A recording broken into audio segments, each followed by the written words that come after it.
This story begins with our MC, Jiang Yan, suddenly opening his eyes inside a bus packed with high school students. After looking around for a moment, he quickly realizes something unbelievable. He has returned to the past. The familiar faces around him and the destination of the bus make it obvious. This is the day he and his classmates are heading to Nanrong Demon Cave Station to awaken their classes after graduating high school. More importantly, this moment takes place 2.5 years before the city is destroyed, giving him a rare chance to change the future. To understand what's happening, we need to go back 12 years.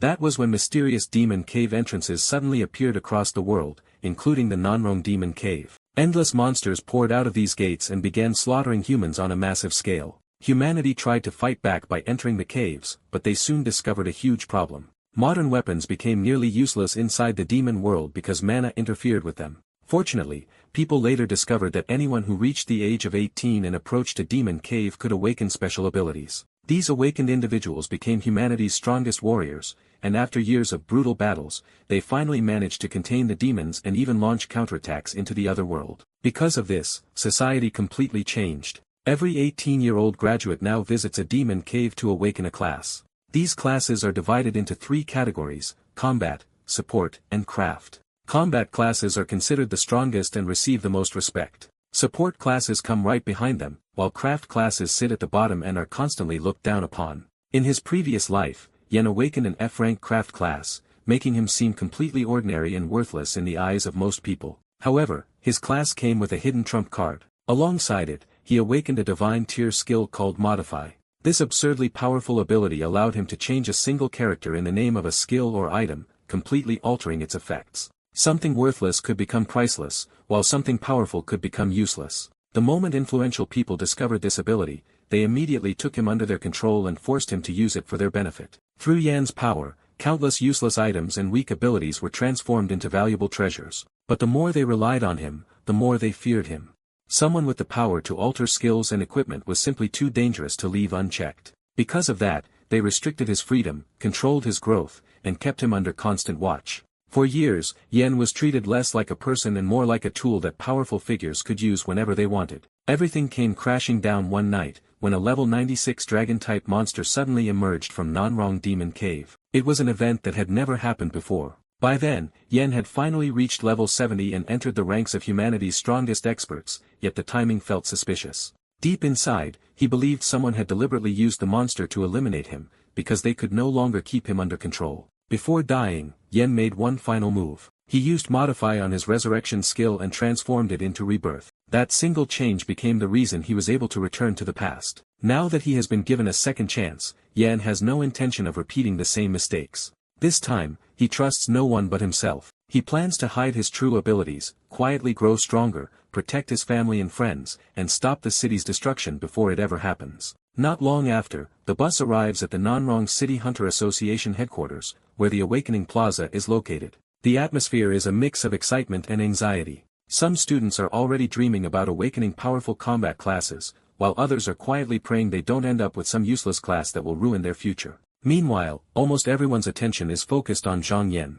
After all, he's the academy's top student in both academics and combat. Since he was born with an unusually high amount of mana, many people consider him a once-in-a-generation genius. In their minds, there is no way someone like him awakens anything other than an elite combat class. Of course, not everyone is cheering for him. The school's second-ranked student, Yong Hongwei, has always lived in Yen's shadow and can't stand it. Deep down, he's hoping Yen finally crashes and burns. Soon, the teacher calls Yen forward and announces that he'll be the first student to awaken, hoping his results will give everyone a strong start. The supervisor instructs him to place both hands on the crystal and begin the process. While everyone else is nervous, Yen remains completely calm. Unlike them, he already knows exactly what's about to happen. The students, teachers, and supervisors watch closely as the crystal begins to glow. Most of them are praying for a powerful combat class, while Hongwei is practically wishing for disaster. A bright light suddenly erupts from the crystal before a class panel appears. Just as Yen expected, the result is Repairman, an F-rank craft class.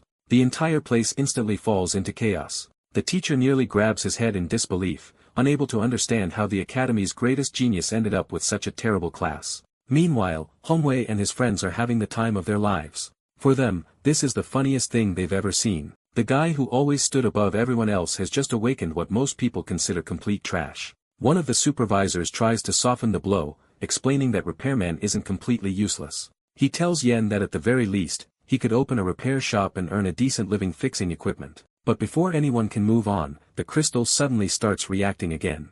The unexpected reaction immediately grabs everyone's attention, because it means Yen is awakening a second class. The teacher becomes excited and explains how incredibly rare dual-class awakenings are. People who awaken two classes are often considered geniuses among geniuses. Instantly, everyone starts hoping the second class will redeem the first disaster. Unfortunately, fate decides to troll them one more time. Moments later, the second class appears, and it's Farmer.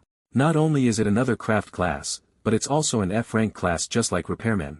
The entire crowd freezes. Even the people trying to support Yen don't know what to say anymore. Hongwei almost collapses from laughing, because this outcome is somehow even worse than he imagined. Within seconds, everyone labels Yen a complete failure. Pity, sympathy, and disappointment start flying around from every direction, as if his future has already been decided. What nobody realizes is that Yen is secretly celebrating. He couldn't care less about how bad the classes look, because the royale treasure is hidden in their innate skills. The Repairman class comes with Modify, his absurdly broken divine tier ability. This skill allows him to change a single character in the name of a skill, item, or piece of equipment, completely altering what it becomes. If the target belongs to Yen himself, the modification succeeds with a perfect success rate. The Farmer class comes with Growth, a skill that increases plant growth speed by 10%, while also possessing the ability to revive a target, including Yen himself, and fully heal all injuries. Though it can't restore spent mana. While everyone else sees two worthless F-rank classes, Yen sees endless potential. He already knows these abilities can become his greatest weapons if used correctly. Looking at the newly updated student rankings, he quietly makes a promise to himself. This time, he'll claim first place on every list and take every resource available.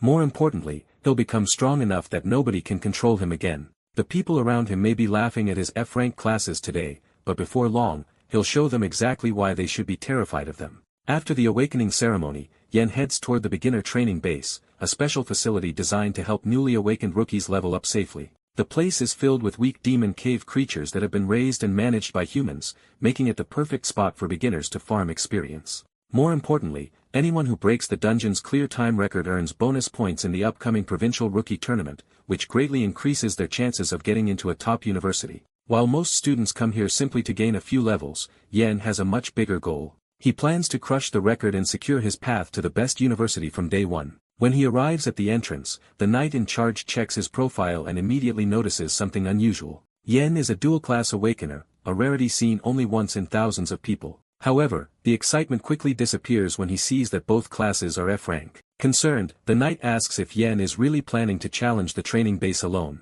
Even though this is only the first stage dungeon, it isn't as easy as many people think. The knight suggests teaming up with classmates, but Yen calmly refuses and asks for the beginner equipment instead. In the knight's eyes, Yen is probably struggling to accept reality after falling from the academy's #1 genius to someone carrying two F-rank classes. Trying to help, the knight gives Yen not only an iron sword but also a pair of leather boots that provide an extra 3 points of speed. Yen immediately realizes the man is showing him some kindness. Unfortunately, that kindness is also mixed with a bit of pity. As Yen walks toward the training area, the knight jokingly tells him to call for help if the charging rabbits overwhelm him. Yen simply thanks him for the advice and continues forward. The moment he gets out of sight, he secretly uses Modify on both pieces of equipment, increasing the sword's penetration power and boosting the movement speed of the boots even further. He could have transformed them into something ridiculous like a holy sword or a demonic weapon, but the area is covered with cameras. Having already suffered for exposing his abilities in his previous life, Yen has no intention of making the same mistake twice. The beginner training base is split into 3 sections. The basic area, the advanced area, and the boss area. Most rookies spend their time in the basic area, while stronger trainees challenge the advanced area. Anyone hoping to break the clear time record, however, must reach the boss area and defeat the boss-rank charging rabbit waiting at the end. These monsters may only be level 1, but they're aggressive little monsters with crystal shells on their heads that they use like battering rams. Yan's goal isn't just to clear the dungeon. He wants to reach level 5 immediately, which means killing at least 100 rabbits. Only then can he unlock access to the next training ground, the Cyclone Wolf Base, a place considered a complete nightmare for beginners, but a perfect leveling spot for someone like him. As soon as the rabbits begin rushing toward him, Yen charges forward without hesitation. One rabbit falls, then another, and then another. The monsters barely stand a chance against him. With every kill, experience points pour in, and Yan quickly realizes things are going even better than expected. In fact, he starts thinking that he might be able to push all the way to level 10 inches a single run. Reaching level 10 would allow him to unlock another skill, one that could help him create extremely powerful monsters in the future. For Yan, this training base isn't just a leveling zone. It's the first step toward becoming powerful enough that nobody can ever control him again. While casually cutting through rabbits, Yan remembers that Hongwei should be awakening his class around this time. Knowing Hongwei's personality, he is absolutely certain the guy will come looking for him the moment he gets a chance. Back at the Awakening Plaza, Hongwei steps onto the platform and prays for a class stronger than Yan's.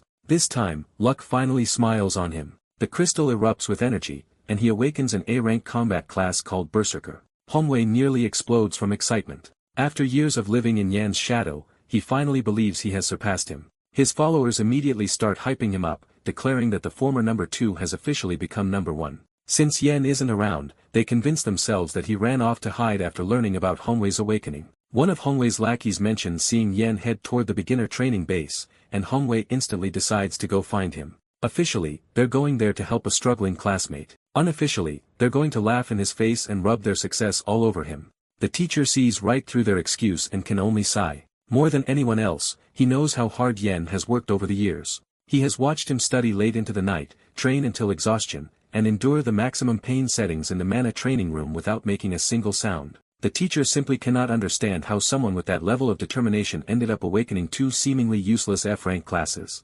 However, not everyone has given up on Yan. Among the crowd is a purple-haired student named Wang Qingfeng. Unlike Hongwei, Qingfeng doesn't believe Yan's story is over. Ranked just behind Yan in both academics and combat, he has always considered him a rival worth respecting. Ever since watching Yan's determination during their first-year finals, Qingfeng has admired his relentless mindset. So when he hears that Hongwei is heading to the training base, he decides to follow along. Not because he wants to mock Yan, but because if anyone is going to mess with his rival, it certainly won't be Hongwei. In fact, Qingfeng is already prepared to throw hands if Hongwei tries anything stupid. Meanwhile, inside the training base, Yan has already slaughtered more than 100 charging rabbits. The experience points are great, but his body is paying a heavy price for it. After all, he's still a rookie with a weak physique. Even so, Yan isn't worried. At this point, only one enemy remains, the Rabbit King.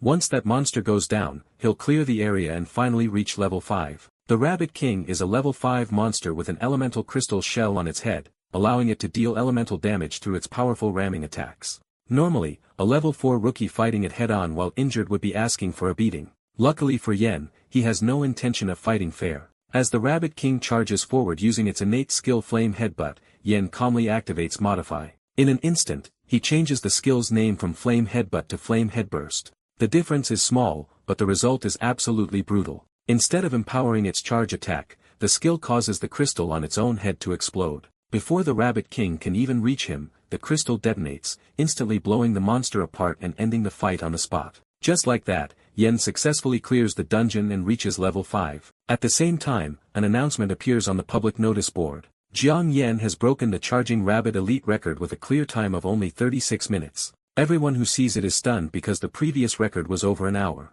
The students immediately explode into discussion, while Hongwei refuses to accept reality. In his mind, there is no way Yan could achieve something like that after awakening 2 F-rank classes. The only explanation is cheating. Convinced that he's uncovered some kind of fraud, Hongwei becomes even more determined to track Yan down and expose him. Meanwhile, Yan couldn't care less about what people think. After repairing his injuries with his skill, he immediately sets his sights on the next challenge, the Whirlwind Wolf base. In his previous life, the Wolf King caused him plenty of trouble. This time, however, Yan has every intention of collecting some payback along with the experience points. Before long, he arrives at the Whirlwind Wolf base. Compared to the rabbit area, this place is on a completely different level. The regular wolves range from levels 6 to 9, while the Wolf King sits at level 10. Most freshmen at this point are only between levels 1 and 5, meaning entering this place alone is practically suicide. That's exactly why the rewards are so valuable. Anyone capable of clearing the base gains an enormous amount of experience.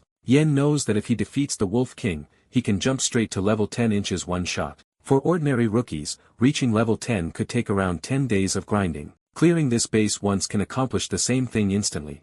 More importantly, level 10 unlocks a second innate skill and grants permission to train independently in the wilderness. Both are critical steps on Yan's path to becoming stronger. At the entrance, he encounters a knight who is the complete opposite of the previous one. This guy doesn't bother hiding his contempt. After looking at Yan's profile, he asks if he's seriously planning to challenge the base alone. The knight points out that even talented freshmen around levels 8 and 9 usually enter with full 6-person teams. He even brings up a former genius who awakened an A-rank class and attempted a solo run, only to get injured so badly that he couldn't even participate in the college entrance exams. In the knight's eyes, if that genius failed, someone with 2 F-rank classes doesn't stand a chance. Yan simply thanks him for the warning and keeps walking. The knight immediately makes it clear that he wasn't actually concerned. If Yan wants to throw his life away, that's his problem. Yan enters the training base without hesitation and charges directly toward the wolves. Watching from above, the knight assumes he's about to witness a rookie get ripped apart. Instead, he watches something completely different. Yan tears through the wolves one after another as if they're nothing more than training dummies. Sword strikes flash across the battlefield, monsters drop left and right, and the most shocking part is that Yan isn't even relying on his innate skills. The knight's confidence slowly crumbles as sweat forms on his forehead. The guy he just mocked is casually mowing down monsters that should be overwhelming a rookie. Not long afterward, a mountain of wolf corpses begins piling up around Yan. At this point, even the knight has no choice but to admit the truth. Yan is an absolute monster. Remembering all the trash he talked earlier, the knight suddenly decides it might be best to disappear before Yan comes back and recognizes him. Meanwhile, Yan sits on top of the corpse pile to recover. Despite his success, the battle hasn't been easy. If not for his regeneration ability constantly healing him, he would have died several times already. The wolves are far stronger and more dangerous than the rabbits ever were. By now, Yan has successfully reached level 9, but every level came with pain, injuries, and non-stop fighting. Even when his wounds heal, the pain never disappears. Still, Yan doesn't complain. He already knows changing his fate won't come for free. Now that the wolf pack has been wiped out, only one target remains. Standing between him and level 10 is the Wolf King itself. Just then, the Wolf King finally appears in the distance. This level 10 monster is covered in fur that naturally resonates with the wind element, making it far more dangerous than the ordinary wolves Yan fought earlier. After checking its abilities, Yan discovers that the Wolf King possesses a skill called Wind Blade Claw. Unfortunately, after analyzing the skill, he realizes there isn't much room for him to use Modify. In fact, if he tries forcing a change, there's a good chance he could accidentally make the skill even stronger. For a moment, Yan seriously considers his options. Then he suddenly pulls off his shirt, revealing the physique he built through years of brutal training, and decides that if tricks won't work, he'll settle this the old-fashioned way. After all, aside from his skills, he's still the #1 student in both academics and combat. Without wasting another second, Yan charges straight at the Wolf King, ready to prove exactly why he earned that title. Meanwhile, Hongwei and his group are having a much rougher time. Their attempt at conquering the charging rabbit training base ended in complete disaster. They barely escaped with their lives, and only survived because they requested emergency assistance. The knight in charge immediately scolds them for recklessly entering the advanced area when they should have been training in the basic zone like normal rookies. Deep down, Hongwei is furious. Even with an entire party backing him up, he couldn't reach the boss area. Yet somehow, Yan not only cleared it, but also set a record. No matter how much he thinks about it, he refuses to believe it happened legitimately. Convinced that Yan cheated somehow, Hongwei vents his frustration by slamming a fist into one of his unfortunate lackeys. As if that humiliation wasn't enough, the public notice board suddenly lights up once again. A new announcement appears, informing everyone that the Whirlwind Wolves training base has been cleared in a record time of 58 minutes by Jiang Yan. The crowd instantly erupts in shock. Hongwei's followers can barely process what they're seeing, but instead of accepting reality, Hongwei becomes even more obsessed with bringing Yan down. He immediately tells his lackeys that they're heading to the wolf base under the excuse of congratulating Yan. In reality, he plans to ruin Yan's reputation no matter what it takes. At this point, proving himself better than Yan has basically become an obsession. Back inside the training base, Yan has finally achieved the goal he came for. He successfully reaches level 10 and unlocks his second innate skills. From the repairman class, he obtains a skill called durability, while the farmer class grants him plant grafting. The moment he sees plant grafting, a smile immediately appears on his face because this is exactly the skill he was waiting for. Without hesitation, he activates Modify and changes plant grafting into universal grafting. Just like that, another ridiculously overpowered ability falls into his hands. Universal grafting allows him to combine the genes of two completely different species and create an entirely new life form. The resulting creature can end up either weaker or stronger than its parents. Right now, Yan only has a 10% chance of producing a superior species, but that percentage will increase as the skill levels up. Future upgrades will also allow him to graft more species together and further improve the odds of creating something extraordinary. Although the skill comes with restrictions, Yen knows just how terrifying it can become. For example, combining two already powerful A-rank monsters could potentially produce an even stronger S-rank monster. Then, by using a beast tamer skill scroll to establish a contract, he could turn that creature into a completely loyal battle companion. Yen remembers how the powerful figures in his previous life took advantage of abilities like this for their own benefit. This time, however, everything he creates will belong to him and him alone. After sorting out his newly acquired abilities, Yen finally prepares to leave. Looking back at everything he accomplished in a single day, even he is impressed. Not only did he shatter records and reach level 10, but he also managed to obtain a valuable magic crystal. These crystals have an extremely low drop rate and can grant powerful effects when embedded into equipment. Unfortunately, anything dropped inside the training grounds belongs to the Hunter Association. Still, Yen isn't disappointed. Now that he's level 10, he can finally enter the wild regions of the Demon Cave. Out there, every crystal and material he finds will belong entirely to him. For someone who spent his previous life being controlled by others, the thought of finally becoming financially independent feels pretty damn good. Unfortunately, reality quickly reminds him that he still has problems.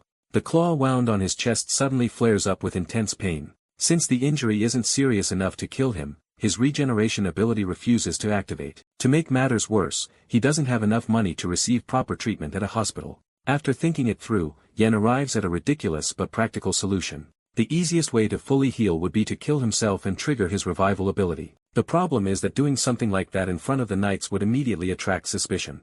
As a result, he decides he simply needs to find a quiet location where nobody can see him before carrying out his rather insane healing plan. With that in mind, Yen puts his shirt back on and heads toward the exit. However, the moment he steps outside, he freezes. Instead of finding a quiet path, he finds a massive crowd waiting for him. Students from all over have gathered after hearing about his record-breaking achievements. Even upperclassmen have shown up to see the guy who shattered the training base records. The peaceful escape Yen was hoping for has clearly gone straight out the window. Seeing the massive crowd gathered outside, Yen immediately realizes he has a problem. There are simply too many eyes on him. In his current condition, using revive isn't an option. If he takes more damage and suddenly recovers in front of everyone, people are definitely going to notice that something strange is going on. His biggest concern becomes finding a way to get rid of the crowd without exposing one of his most important secrets. Just as he's thinking about this, he suddenly feels warmth spreading through his body. The injuries that had been tormenting him moments ago begin healing on their own. Looking up in surprise, he discovers the source. An S-rank support profession user known as the Holy Angel is healing him. The crowd immediately erupts in excitement. When everyone turns to see who cast the healing spell, they discover it was a girl named Kursen from the Yao family, one of the great clans. The students are completely stunned. Nobody expected someone from such a powerful family to appear here personally. Yen is equally shocked, though for a different reason. From his perspective, Kursen just saved him from having to secretly kill himself for medical treatment. He walks over and sincerely thanks her for healing all of his injuries. In return, he promises that if her equipment ever breaks in the future, he'll personally handle the repairs. Deep down, Yen is also thinking ahead. An S-rank healer is exactly the kind of ally anyone would want around during dangerous missions. Kursen accepts his thanks and casually says she'll look forward to the day her equipment needs repairing. Unfortunately, the peaceful moment long. Right as the conversation ends, Hongwei barges into the scene and starts shouting at the top of his lungs. According to him, everyone is being fooled by a fraud. He loudly accuses Yen of cheating to achieve his speedrun records and insists that there's no way the results are legitimate. The moment he reveals that Yen awakened 2 F-rank craft classes, many people in the crowd are caught off guard. Everyone knows that craft classes are supposed to have almost no combat ability. Hongwei keeps pushing his argument, claiming that clearing training bases solo while setting new records is completely impossible for someone like Yen. Hongwei then spins an even crazier story. He argues that the only explanation is that Yen used some ridiculously powerful equipment. However, that theory creates another problem because everyone knows Yen comes from a poor background. So Hongwei boldly claims that if Yen really had access to expensive gear, then he must have been pretending to be poor all along in order to scam the school out of financial aid. As soon as those words leave his mouth, the crowd's attitude starts shifting. Some people begin questioning Yen's achievements, while others quietly wonder if Hongwei might actually be right. Seeing the situation getting worse, Yen calmly asks Hongwei if he wants proof that no cheating took place. Hongwei immediately agrees and demands a fight. His condition is simple. Yen has to remove his equipment and fight him directly. If he wins, then everyone will know the records were real. Kursen immediately steps in and tells Yen not to fall for such an obvious provocation. In her eyes, he doesn't owe anybody an explanation, but Yen simply thanks her for the concern before accepting the challenge anyway. The reason is simple. Hong Wei has been a nuisance for far too long, and Yen would rather deal with him now than keep letting him create problems later. Seeing his challenge accepted, Hong Wei becomes incredibly confident. He unleashes his berserker aura and starts acting like the fight is already over. With a smug expression, he declares that Yen is making the biggest mistake of his life and promises to knock all of his teeth out. Moments later, he activates the berserker skill itself. The ability consumes 1% of his health every minute, while boosting his battle lust and increasing his strength, agility, and defense by 30%. Yen can't help but find the whole thing amusing. He teases Hong Wei, saying that he certainly talks a lot for someone who's about to embarrass himself. He even wonders whether Hong Wei can keep up that confidence for a full minute. Deep down, Yen finds it ridiculous that Hong Wei believes an A-rank class automatically guarantees victory. As he takes up a fighting stance, Yen prepares to teach him a lesson he's needed for years. True strength doesn't come from a class ranking alone, it comes from the person using it. At the same time, Yen is relieved that he restored all of his modified equipment back to normal before leaving the training grounds. That means nobody can inspect his gear and discover anything suspicious. To make things even clearer, Yen removes the leather boots he was given and stands there without a single piece of equipment on him. Hong Wei sees this and becomes even more excited, convinced the advantage now belongs entirely to him. Without wasting any time, he rushes forward and throws a punch straight at Yen's head. To his shock, Yen effortlessly dodges it. Hong Wei refuses to accept what just happened and immediately launches another attack, then another, and then another. Soon he's throwing punches non-stop, desperately trying to land even a single hit. The problem is that every strike looks painfully slow in Yen's eyes. He casually slips past each attack as if he's been watching them in slow motion. While dodging, Yen admits that the A-rank berserker class is definitely impressive. However, he points out one very important detail. An attack only matters if it actually connects. Swinging wildly without thinking is nothing more than a waste of stamina. Yen then reminds Hong Wei that they've spent the last 3 years together. During that entire time, Yen has already figured out exactly how Hong Wei fights. Meanwhile, Hong Wei has never once managed to understand Yen's style. Before Hong Wei can process those words, Yen suddenly launches a counterattack. His fist slams directly into Hong Wei's right torso and a wave of pain instantly tears through the berserker's body. Hong Wei crashes to the ground in agony while Yen calmly stands over him and reminds everyone that he's still the top dog. The crowd is left speechless. Nobody can understand how a student with 2 F-rank craft classes just defeated an A-rank berserker so easily. As for Yen, he feels no need to stay any longer. Hong Wei has already been put in his place and there are more important things to focus on. His next destination will be the wilderness beyond the training grounds, but before heading out there, he needs proper equipment. Thankfully, with his modify skill, obtaining good gear won't be difficult in the long run. The immediate problem is money. Since he returned all of the association's equipment, he'll have to buy his own starting gear. The moment he checks his wallet, however, reality hits him like a truck. For all his talent and future plans, he's still completely broke. Just as Yen is thinking about his money problems, he suddenly senses a punch coming from behind. His body reacts almost instantly and he blocks the attack with ease before it can reach him. Turning around, he finally sees the culprit and immediately realizes there's no real danger. The attacker is none other than Wang Qingfeng, his longtime rival. Qingfeng grins and praises him for stopping the punch so casually, saying it's no surprise considering Yen has dominated both academics and combat rankings for 3 straight years. The two soon grab a drink together and Yen asks if Qingfeng was present during his fight with Hong Wei. Qingfeng confirms that he watched the whole thing. In fact, he admits that if Yen had somehow lost, he would have stepped in and beaten Hong Wei up himself. To Qingfeng, Hong Wei has never been worth paying attention to. The only person he truly considers a rival is Yen. Hearing this, Yen brings up something that's been bothering him for years. During the first-year finals, Qingfeng suddenly surrendered and since then, he has continued giving up whenever they ended up facing each other. Yen points out that he knows exactly why Qingfeng does it. According to Yen, Qingfeng has been intentionally handing him the top scholarship every year. As the son of a wealthy family, Qingfeng doesn't need the scholarship money, while Yen desperately does. Qingfeng immediately tries to deny it and jokingly claims that he only surrendered because Yen's eyes looked too scary back then. Yen obviously doesn't buy that excuse for even a second. Since the topic is already on the table, he decides to ask a more important question. If the two of them meet during this year's national rookie tournament, is Qingfeng planning to surrender again? This time, Qingfeng's answer comes without hesitation. Absolutely not. He promises that if they face each other at the tournament, he'll fight with everything he's got. No holding back, no surrendering, and no freebies. Hearing that, Yen smiles and raises his drink. The two rivals make a toast, both looking forward to finally settling things properly on equal footing. It is one of those rare moments where neither of them needs to say much, because they already understand each other perfectly. Right after that, Qing Feng suddenly tosses a card toward Yen. When Yen catches it, he discovers that it contains 2,000 credits. Qing Feng casually explains that he wants to purchase Yan's Whirlwind Wolf speedrun strategy.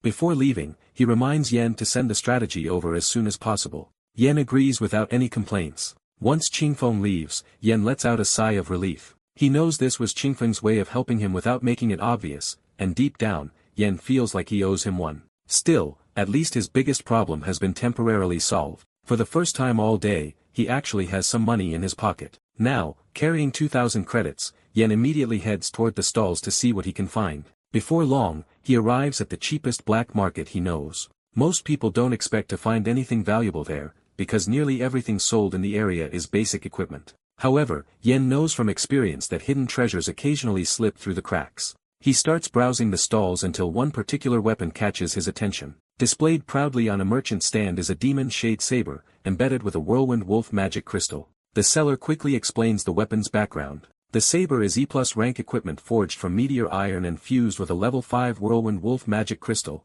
allowing it to unleash the whirlwind skill. Unfortunately, its durability isn't at its peak anymore. Because of that, the merchant is only asking 18,000 credits. If the weapon were fully restored, it could easily sell for at least 25,000. Yen isn't surprised by the price at all. Expensive equipment has always been out of reach for him. Instead of focusing on the saber, his attention drifts toward what looks like an ordinary sword nearby.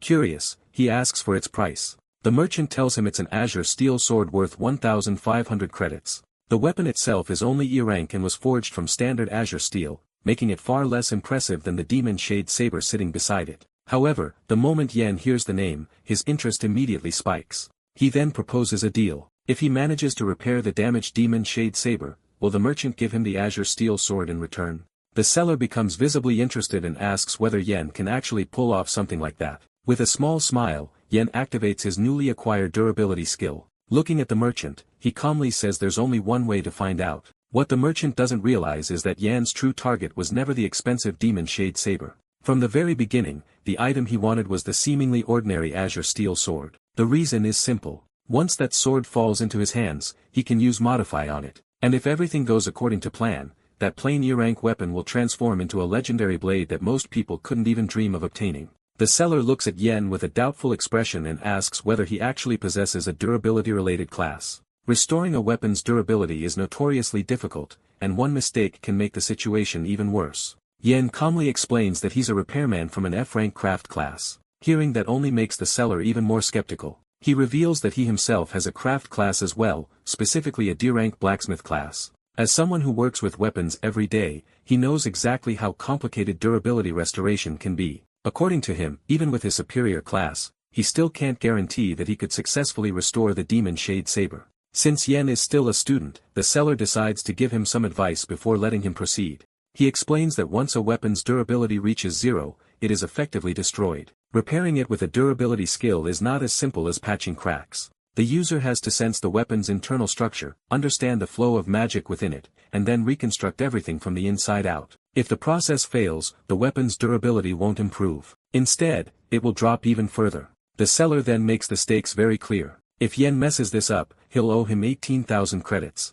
It is a warning that would make most people immediately back away from the deal. Interestingly, Kursun is also wandering around the market at this time, and she quietly watches the entire exchange unfold. She understands that the seller isn't exaggerating. In her family's guild, even experienced B-rank professionals struggle when it comes to restoring damaged weapons. For most people, what Yen is attempting would be considered reckless. But Yen himself couldn't be more relaxed. In his previous life, he spent years repairing equipment for some of the strongest individuals in the world. The weapons and artifacts they handed him were often A-rank or even S-rank treasures. Compared to those, fixing a damaged E+ rank saber feels almost trivial. The real reason he's so confident is because of the effort he put in during his previous life. Most people who awaken an F-rank repairman class lose hope almost immediately and give up on improving themselves. Yen was different. Ever since awakening, he constantly pushed himself to master the durability skill. He trained harder than anyone else because he always wanted to surpass those around him. After being reborn, all of that experience came back with him, turning what most people considered a useless skill into one of his greatest advantages. That's why he doesn't see repairing this saber as some impossible challenge. As Yen begins working on the demon shade saber, the people watching nearby slowly start realizing that something unusual is happening. His movements are smooth, precise, and incredibly confident. Even Kursen starts looking at him differently. Earlier, when Yen promised he could repair her equipment in the future, she wasn't completely sure whether he was serious. Watching him now, she finally understands that he wasn't joking at all. Before long, Yen completes the repair and hands the saber back to the seller. The seller immediately inspects the weapon, and the more he checks it, the wider his eyes become. The damage is completely gone. Not only was the repair successful, but the workmanship is far beyond what he expected. The seller honestly admits that he completely misjudged Yen. He praises him as the real deal and, honoring their agreement, hands over the azure steel sword. Yen happily accepts it, but internally, he's far more excited than he lets on. The demon shade saber was never his real target. From the very beginning, everything was about obtaining this seemingly ordinary azure steel sword. The moment the sword lands in his hands, Yen uses modify. With a single change, he alters its name from azure steel sword to azure jar sword, a legendary blade from ancient times.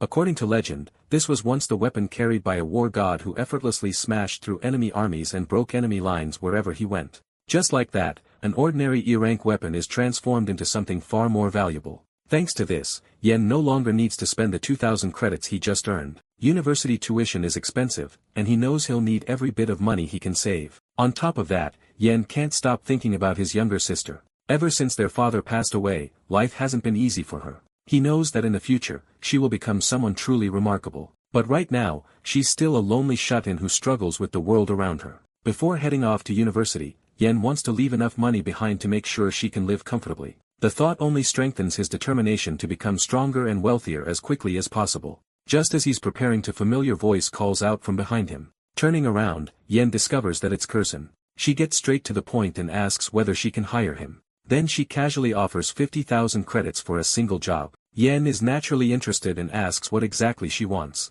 Kursen explains that she's currently only level 3 and wants Yen to carry her all the way to level 10. Hearing that, Yen immediately agrees. Kursen is pleased by the answer, while Yen is secretly amazed that another pile of money has practically fallen into his lap. A moment later, Kursen suddenly rushes over to the seller and announces that she wants to purchase the demon shade saber. Since the weapon has now been restored to full durability, the seller proudly informs her that the price is 25,000 credits. Without hesitation, Kursen pulls out the money directly from a storage ring. The seller nearly loses his mind on the spot. Anyone carrying that kind of cash around so casually is clearly from an absurdly wealthy family. He immediately completes the transaction and hands over the weapon. Meanwhile, Yen is already considering how useful Kursen's support abilities will be for his future plans.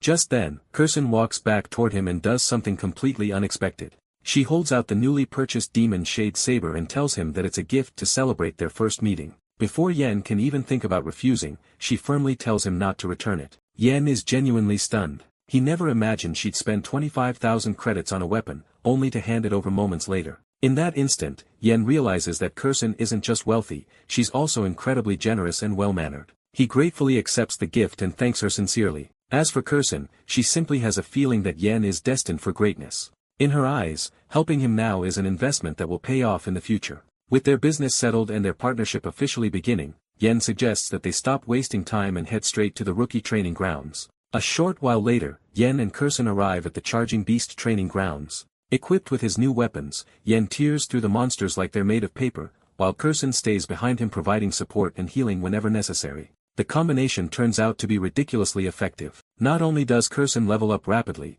but the two of them also manage to set a brand new clear time record for the entire training ground. As if that wasn't impressive enough, they head over to the Whirlwind Wolf base afterward and break that record too. News spreads quickly and people are left completely stunned. The shock only grows when everyone learns that Yan's partner is Kursen from the Yao family. After all, her father is the chairman of the Dolly Merchant Guild, one of the top 10 trading houses. By the time Kursen reaches level 9, exhaustion is starting to catch up with her. She suggests taking a break, but Yan tells her to rest while walking instead. According to him, her current stats are more than enough to keep going. Rather than getting discouraged, Kursen becomes even more motivated. She admits that she wants to keep pushing herself just like Yen. After all, she awakened an S-rank support class and she doesn't want to waste that talent. Meanwhile, Yen has already climbed all the way to level 13. Looking ahead, he announces their next destination, the Netherflame Boar Base, the only rookie training ground officially rated as S-level danger. When they arrive, the knight guarding the entrance immediately recognizes Yen.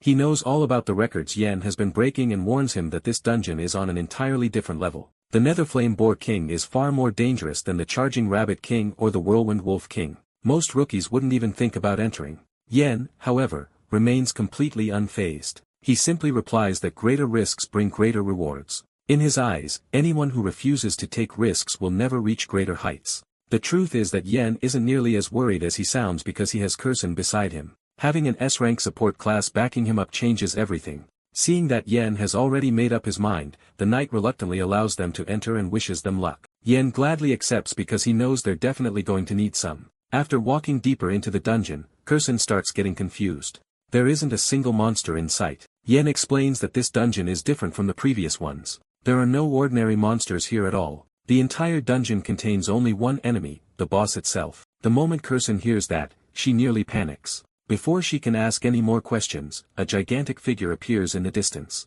The sight alone almost makes her pass out. Meanwhile, Yan's eyes practically light up. He immediately draws both of his swords because, for the first time today, he's looking at an opponent that actually seems challenging. The monster standing before them is the level 15 Spectral Wild Boar King. It's a terrifying magical beast from the demon caves that possesses a violent temperament and a skill called Ghost Flame Charge. Ghostly flames flow continuously from its body, generating temperatures of nearly 200 degrees Celsius. As the monster approaches, Yen orders Kursen to keep Holy Light active on him so he can maintain his HP throughout the battle. Kursen immediately activates her Holy Angel skills, and with her support in place, Yen charges forward. His plan is simple. Against a monster this dangerous, striking first is the safest option. Leaping into the air, Yen attempts to use gravity and rotational force to deliver a powerful slash to the boar's neck. On paper, it looks like a brilliant opening move. Unfortunately, the Boar King isn't nearly as dumb as the previous bosses. At the last second, it jumps and blocks the attack with its tusks.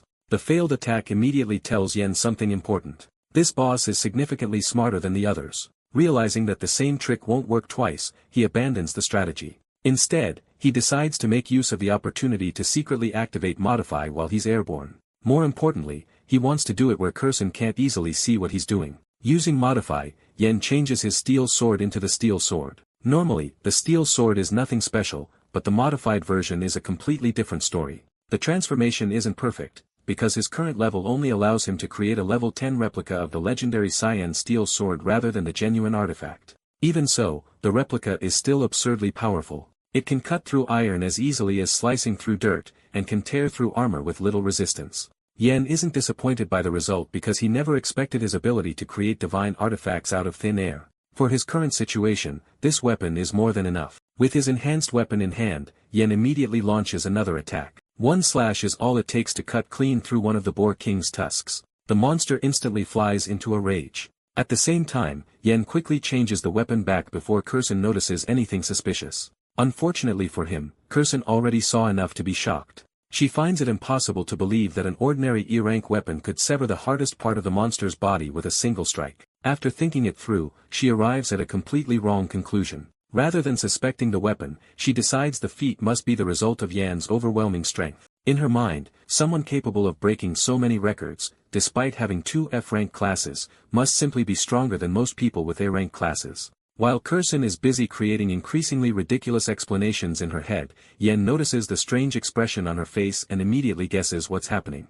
Before she can get any deeper into her imagination, he calls her back to reality and reminds her to keep using Holy Light. He points out that if she doesn't contribute enough, she might miss out on the experience when the boss dies. Thankful for the reminder, Kursen quickly resumes supporting him. Meanwhile, Yen starts preparing for the final phase of the fight. He considers modifying the name of his demon sword for a decisive attack, but after running through several possibilities in his mind, he decides against it. Choosing the wrong modification could easily backfire or fail entirely. Just then, the Boar King activates and comes barreling toward him like a giant flaming blue missile. The attack immediately pulls Yan's attention back to the battle. After a brief moment of thought, he comes up with a much better idea. He suddenly tells Kursen to close her eyes. Completely confused, she asks why. Yen simply tells her to trust him because she probably won't be able to handle what she's about to see. Thinking something gruesome is about to happen, Kursen obediently shuts her eyes without asking any more questions. As the enormous boar charges forward, Yen activates Modify once again.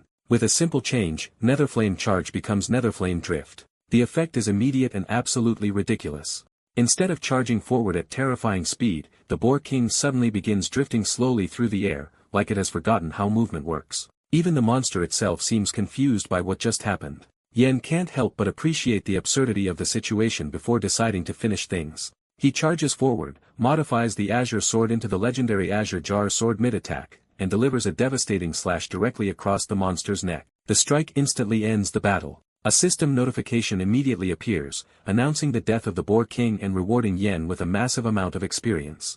Thanks to defeating the strongest rookie boss monster, Yen jumps from level 13 all the way to level 15. Even he is surprised by gaining 2 levels at once. Meanwhile, Kursun is still standing there with her eyes tightly shut. When the reward notifications start flooding in, she discovers that she has jumped all the way to level 12, gaining 3 levels in one go. The sudden increase leaves her completely stunned and wondering whether Yen actually managed to defeat the monster. After changing his weapon back to normal, Yen walks over to her. He originally told Kursun to close her eyes so she wouldn't discover the truth behind his abilities, but he's honestly impressed that she listened without hesitation. In fact, the more he thinks about it, the more he realizes she's practically the perfect teammate. She's obedient, incredibly rich, possesses an S-rank healing class, and doesn't ask too many questions. Yen is already considering bringing her along whenever future dungeons require party members. A few minutes later, he tells Kursun that she can open her eyes. The moment she does, she sees the massive corpse of the Boar King lying on the ground and freezes in disbelief. She genuinely can't comprehend how Yen managed to defeat such a terrifying monster almost entirely by himself. As Yen prepares to leave, Kursun quietly watches him with admiration. In her eyes, he's not only talented, but also reliable and trustworthy. Before he can walk away, Kursun stops him and hands over his payment. Then she surprises him again by including a bonus gift. Yen's eyes widen the moment he sees what it is, a storage ring.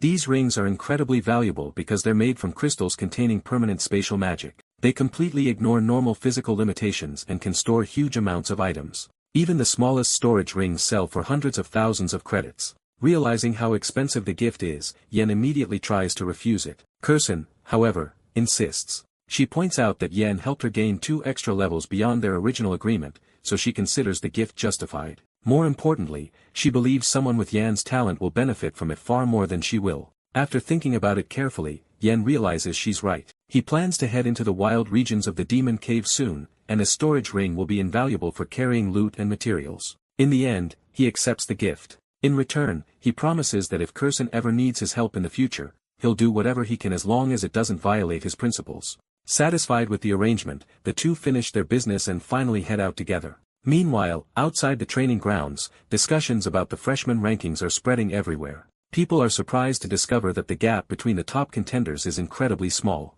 The reason is simple. This year's batch of rookies is stacked with talent. Narnrong City produced an unusual number of A-rank and S-rank combat classes, and many people are already calling it one of the strongest generations in years. The biggest source of attention is Narnrong's 7th High, where rumors claim that 3 separate S-rank combat classes awakened in the same year. Just hearing that is enough to make people realize how fierce the competition is going to be. Not long afterward, Yen and Kursun arrive to check the rankings themselves. Although Yen is currently sitting at number 1, he isn't celebrating too early. He knows that several monsters are right behind him and that they'll probably catch up sooner rather than later. The first is Li Yufeng, the top student of Narnrong 3rd High in both academics and combat. He awakened an S-rank Sword Saint class and is considered nearly unbeatable in close-range combat. The second is Jiang Hong, the number 1 martial artist from Narnrong 9th High, who awakened the A-rank Blazing Fistmaster class. His offensive power is terrifying. The third is Lu Yuan, an S-rank Gale assassin whose class specializes in high-speed movement, elemental abilities, and deadly ambushes. Looking at those names, Yen can't help but remember his previous life. Every single one of these people went on to become famous geniuses with brilliant careers. They were the kind of talents everyone talked about. This time, however, Yen has no intention of standing behind them. His goal is to surpass every one of them and claim the number 1 position among Narnrong City's top 100 freshmen. He knows that sooner or later, these people will become his rivals. Instead of feeling intimidated, though, Yen is actually looking forward to facing them. The stronger the competition, the more satisfying it will be when he stands at the top. For now, however, rankings can wait. The person occupying Yen's thoughts is his younger sister. In his previous life, shortly after awakening his overpowered abilities, he was taken away and treated like a tool by powerful people. Because of that, he never got to return home. Everything he learned about his sister afterward came through second-hand information. They never saw each other again. He does remember, however, that she eventually awakened an A-rank combat class and became someone extraordinary. Thinking about all the years they lost fills him with regret. This time, Yen is determined to protect her and make up for everything he couldn't do before. After saying goodbye to Kexen, who reminds him to include her in future dungeon runs, Yen finally heads home. The moment he arrives, a flood of memories hits him. This is the place he once took for granted, yet after being taken away in his previous life, he never stepped inside it again. Upon entering, he is greeted by his younger sister, Yao. She invites him to eat, and Yen quietly observes her. Right now, she's only 15 years old and still in 9th grade. Ever since their parents died in a demon cave 3 years ago, she has become painfully shy and withdrawn. Before that tragedy, she had been cheerful, energetic, and full of life. Losing their parents changed everything. While they eat together, Yao suddenly drops a bombshell. She calmly announces that she plans to quit school. The statement immediately catches Yen off guard. He knows exactly how talented she is. She's at the top of her grade in both academics and combat, so dropping out makes absolutely no sense. The high school entrance exams are approaching, and with her results, she should have a bright future ahead of her. Unable to understand her decision, Yen asks why she would even consider such a thing. Yao explains that she doesn't think she can achieve great things the way Yen can.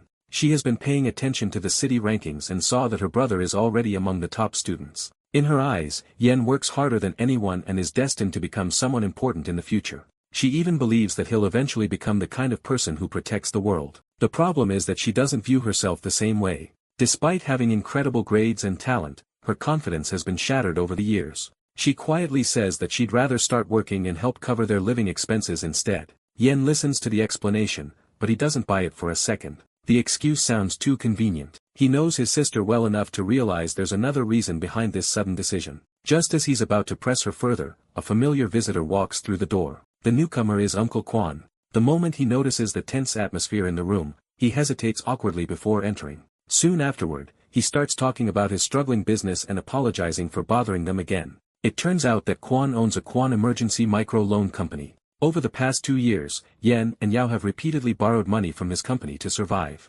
Looking at Yao's expression, Yen immediately pieces everything together. Quan must have visited earlier, reminding her about their debt. Combined with seeing Yan's ranking and knowing how expensive college will be, she probably decided to sacrifice her own future to reduce the burden on him. Rather than letting her brother struggle to pay tuition, she was prepared to abandon her education entirely. Realizing this, Yen immediately asks Quan to calculate exactly how much they owe. After doing the math, Quan tells him that the total comes to around 43,000 credits before interest. The man clearly feels uncomfortable asking for repayment because he knows how difficult their situation has been, but his own company is also facing problems. Without saying much, Yen pulls out the 50,000 credits he received from Kursen and hands the money over. He tells Quan to keep the extra amount as interest on the loan. The room instantly falls silent. Quan stares at the money in complete disbelief, while Yao is equally shocked and can't understand where her brother suddenly got such a huge amount of cash. Yen wants to explain everything and reassure her that she no longer needs to worry, but he also doesn't want to have that conversation in front of someone else. Fortunately, Quan quickly picks up on the situation. Understanding that the siblings need privacy, he excuses himself and tells them not to hesitate to call him if they ever need help before quietly leaving the house. As soon as Uncle Quan leaves, Yao immediately turns her attention toward Yen and asks the question that's been bothering her the entire time. She wants to know where he got 50,000 credits from. Given how suddenly the money appeared, she's worried that her brother might have gotten involved in something shady. Yen can't help but smile at the concern. He gently pats her on the head and reassures her that every credit he just paid back is completely clean. There are no scams, no illegal deals, and no hidden problems. He tells her to stop worrying so much because everything is under control now. Yen then starts talking about his future plans with complete confidence. He boldly declares that he's going to become the #1 student on Nanrong City's top 100 rankings. Not stopping there, he also announces that he's going to take first place in the city's college entrance examination and claim the massive 300,000 credit prize awarded to the top scorer. To most people, those words would sound incredibly arrogant, but Yao knows her brother better than anyone. Whenever Yen sets a goal for himself, he never treats it as a dream. In his mind, it's already a promise. After that, Yen finally addresses the real issue. He tells Yao that she should never throw away her future because of him. The moment she hears those words, she realizes her brother saw through her excuse immediately. He already figured out the real reason she wanted to quit school. It wasn't because she lacked confidence in herself. It was because she was worried about money. She knew college would be expensive, and after seeing Yan's achievements, she decided she'd rather sacrifice her own future than become another burden on him. Wanting to completely erase those worries, Yan hands her a bank card. He tells her not to concern herself with money anymore, because he already has plenty of ways to earn it. He simply hasn't started using them yet. Then he gives her a challenge instead. He tells her to focus on studying and training as hard as possible. According to Yan, once he reaches the top, everyone's attention will naturally shift toward his little sister. Being related to the strongest student in the city won't make life easier for her. If anything, it will make things harder. The expectations people place on her will become enormous. Yan jokingly warns her that once everyone starts calling her the top dog's little sister, she'll have no choice but to become the strongest student in her own grade. Hearing those words completely breaks Yao's emotional defenses. Her body starts trembling, tears fill her eyes, and before she realizes it, she's already throwing herself into her brother's arms. Through her tears, she promises that she won't embarrass the family, and that she'll work hard too. Seeing her finally let out all the pressure she had been carrying makes Yan feel relieved. This is exactly what he wanted. Unlike his previous life, where he never got the chance to protect her, this time, he can actually be there for her. After comforting Yao, Yan quietly begins planning his next move. He has already solved the immediate money problem, but that's only the beginning. If he truly wants to change his fate and become the strongest, he'll need to grow much faster. That means earning money and gaining levels at the same time. With that goal in mind, he immediately thinks of a place beyond the human-controlled regions inside the demon cave. Unlike the beginner training grounds, these areas are far more dangerous, but the rewards are also on a completely different level. The place Yan has his eyes on is Poison Dragon Valley. It's a region famous for being packed with monsters, making it one of the best locations for rapid solo leveling.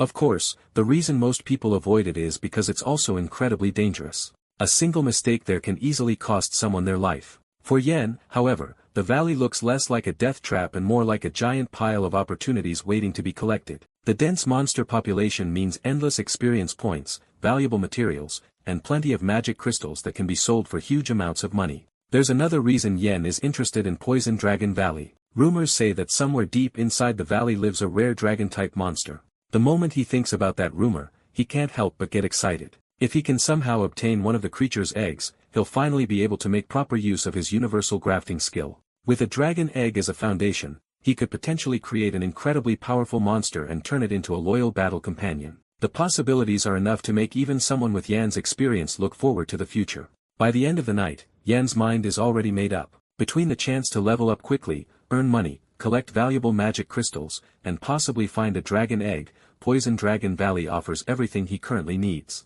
Determined to keep moving forward and seize every opportunity this second life gives him, Yan decides that the very next day he'll set out for the Poison Dragon Valley and begin his first true solo adventure beyond the safe zones. The following day, Yan boards a bus headed toward Nongrong City's Demon Cave. As the vehicle moves along, he quietly thinks about his next objective. To reach Poison Dragon Valley, he first has to pass through the Demon Cave itself. Since it's still early in the day, he expects the area to be packed with people. The Demon Cave is connected directly to Nongrong City through a single passage, and inside it sits a massive human stronghold that serves as one of humanity's major defensive fortresses against monster invasions. In his previous life, Yan spent years here under the control of powerful figures. The entire place brings back memories he'd rather forget. The fortress itself is overseen by two bosses above level 70, and unfortunately, those were the same people who once treated him like a tool instead of a person. After entering the Demon Cave, Yan immediately notices how crowded it is. Awakeners are everywhere, and nearly all of them are fully equipped with weapons and armor. Unlike the safety of the city, people don't take chances here. The moment someone steps into the cave, they prepare for battle because danger can appear at any time. Just by looking around, Yan can tell that most of the equipment being worn costs a fortune. Even so, he isn't particularly impressed. Compared to the storage ring Kurson gifted him, most of this gear looks ordinary. Then again, Kurson belongs to a level of wealth that most people can't even imagine. A while later, Yan arrives at the East Gate, the exit closest to Poison Dragon Valley. Among all the explored regions connected to the Demon Cave, Poison Dragon Valley is considered one of the safer options. Most monsters there range between levels 13 and 18, making it the perfect grinding zone for someone at Yan's current level. However, the moment he presents his identification, the guards immediately start giving him strange looks. After seeing that he's a dual F-rank awakener, the captain can't help roasting him. The man asks if Yan seriously plans to enter the valley alone with what he calls two trash classes. He warns Yan that the rookie training grounds are nothing compared to the true wilderness of the Demon Cave. Yan simply thanks him for the concern and calmly continues walking. Before leaving, he confidently tells the captain that he'll definitely come back alive. The captain, however, genuinely believes the kid is about to throw his life away. Wanting to stop him from making a huge mistake, the man suddenly lunges forward to grab him. To his complete shock, Yen effortlessly slips past him without slowing down. The captain freezes on the spot. He can't believe a supposedly weak dual F-rank awakener just dodged a level 30 professional like it was nothing. For several seconds, the man is left staring blankly at the direction Yen disappeared. Not long afterward, one of the other guards explains why the captain shouldn't underestimate him. He reveals that Yen is the same freshman who ignored class rankings and shattered multiple rookie records by himself. Not only that, he's also the #1 student in both academics and combat at Nongrong First High, and one of the strongest contenders for this year's college entrance exam champion. Hearing all of that leaves the captain completely speechless. To him, it sounds more like a fairy tale than reality. Even many of the top awakeners from previous years never pulled off achievements as ridiculous as Yan's. Meanwhile, Yen finally enters Poison Dragon Valley. The place is filled with opportunities, but it also comes with a major problem.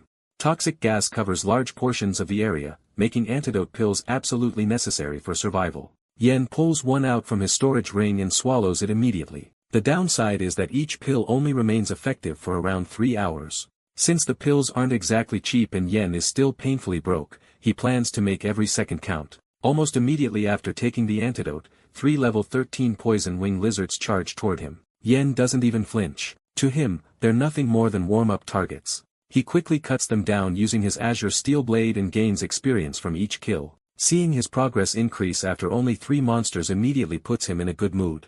With that, Yen pushes deeper into the valley. Before long, he encounters an even larger group of monsters and decides to speed things up. Activating Modify, he transforms the Azure Steel Sword into the Azure Jar Sword and charges straight into battle. Poison wing bats start dropping one after another as Yen cuts through them with ease. He practically welcomes more monsters to come at him. The non-stop slaughter rewards him with a huge amount of experience, allowing him to level up further. Once the bats are dealt with, he moves on to a patch of carnivorous fiend grass and wipes them out just as quickly. The experience gained pushes him even higher. Not satisfied yet, he continues onward and starts hunting large groups of miasma toads. Just like everything else so far, they barely slow him down. By the time he's finished clearing them out, Yen has climbed all the way to level 18.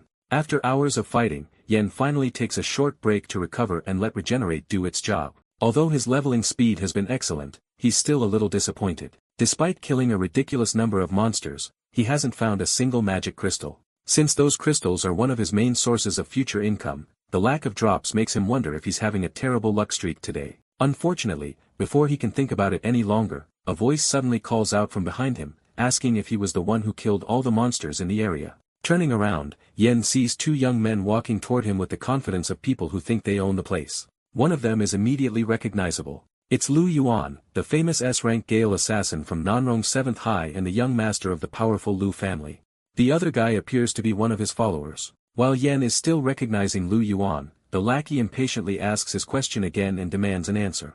Instead of responding immediately, Yen quietly studies him. The silence stretches on long enough to annoy the guy. Eventually, Yen stands up and calmly asks what exactly the man plans to do if he chooses not to answer. That single response instantly sets the lackey off. The guy starts running his mouth and throwing Lu Yuan's name around, as if that alone should scare people. Before things can escalate further, Lu Yuan steps in and finally speaks. Unlike his companion, he acts surprisingly polite. He reveals that he already knows who Yen is, praises his achievements, and even invites him to join their party. However, Yen doesn't hesitate for even a second. He rejects the offer immediately and starts walking away. From his perspective, there's no reason to split his hard-earned experience and loot with a group of arrogant rich kids, especially when none of them are offering to pay him. The lackey nearly explodes from anger after being ignored like that. Once Yen leaves, he asks Lu Yuan why he stopped him from teaching Yen a lesson.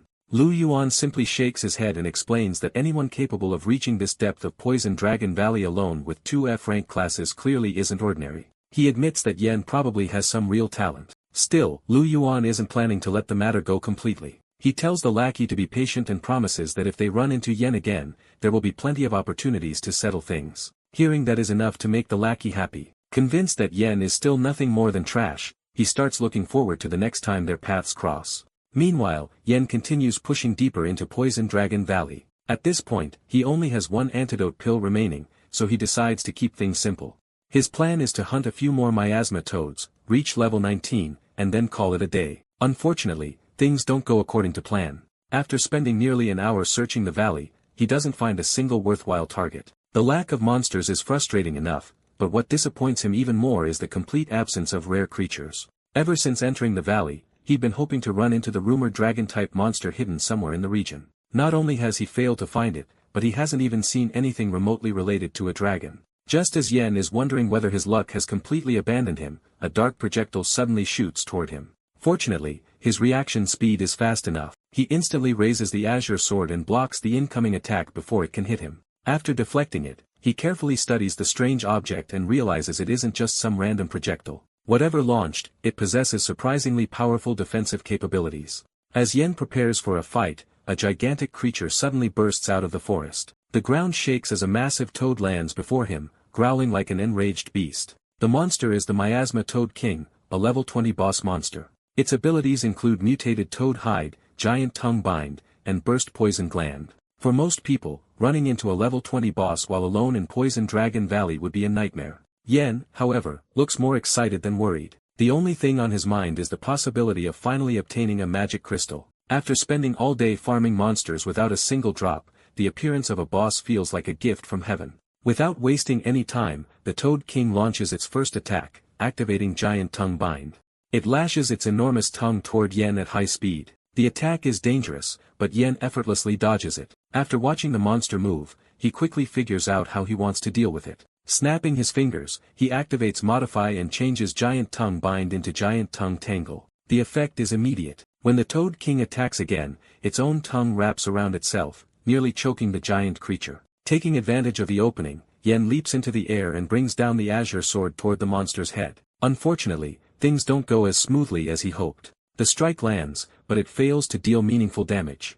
Before Yen can follow up, the Toad King activates mutated toad hide. Instantly, its defense skyrockets as its skin becomes nearly impenetrable. To make matters worse, because the boss is a higher level than Yen, the modification effect doesn't last long. Giant Tongue Tangle quickly reverts back into Giant Tongue Bind. Yen clicks his tongue in annoyance. This is one of the biggest weaknesses of Modify. When used on enemies above his level, the duration gets drastically reduced, and sometimes the modification can even fail outright. As the giant tongue comes flying toward him again, Yen realizes he'll need something more extreme to win this fight. Instead of panicking, he decides to take a dangerous gamble. Reaching into his storage ring, he pulls out the Demon Blade. Then he activates Modify and changes it into something far more terrifying. The Demon Fall Sword. This modification essentially summons a demon and merges part of its existence with the blade. The moment the transformation completes, a sinister eye appears above the sword's handle.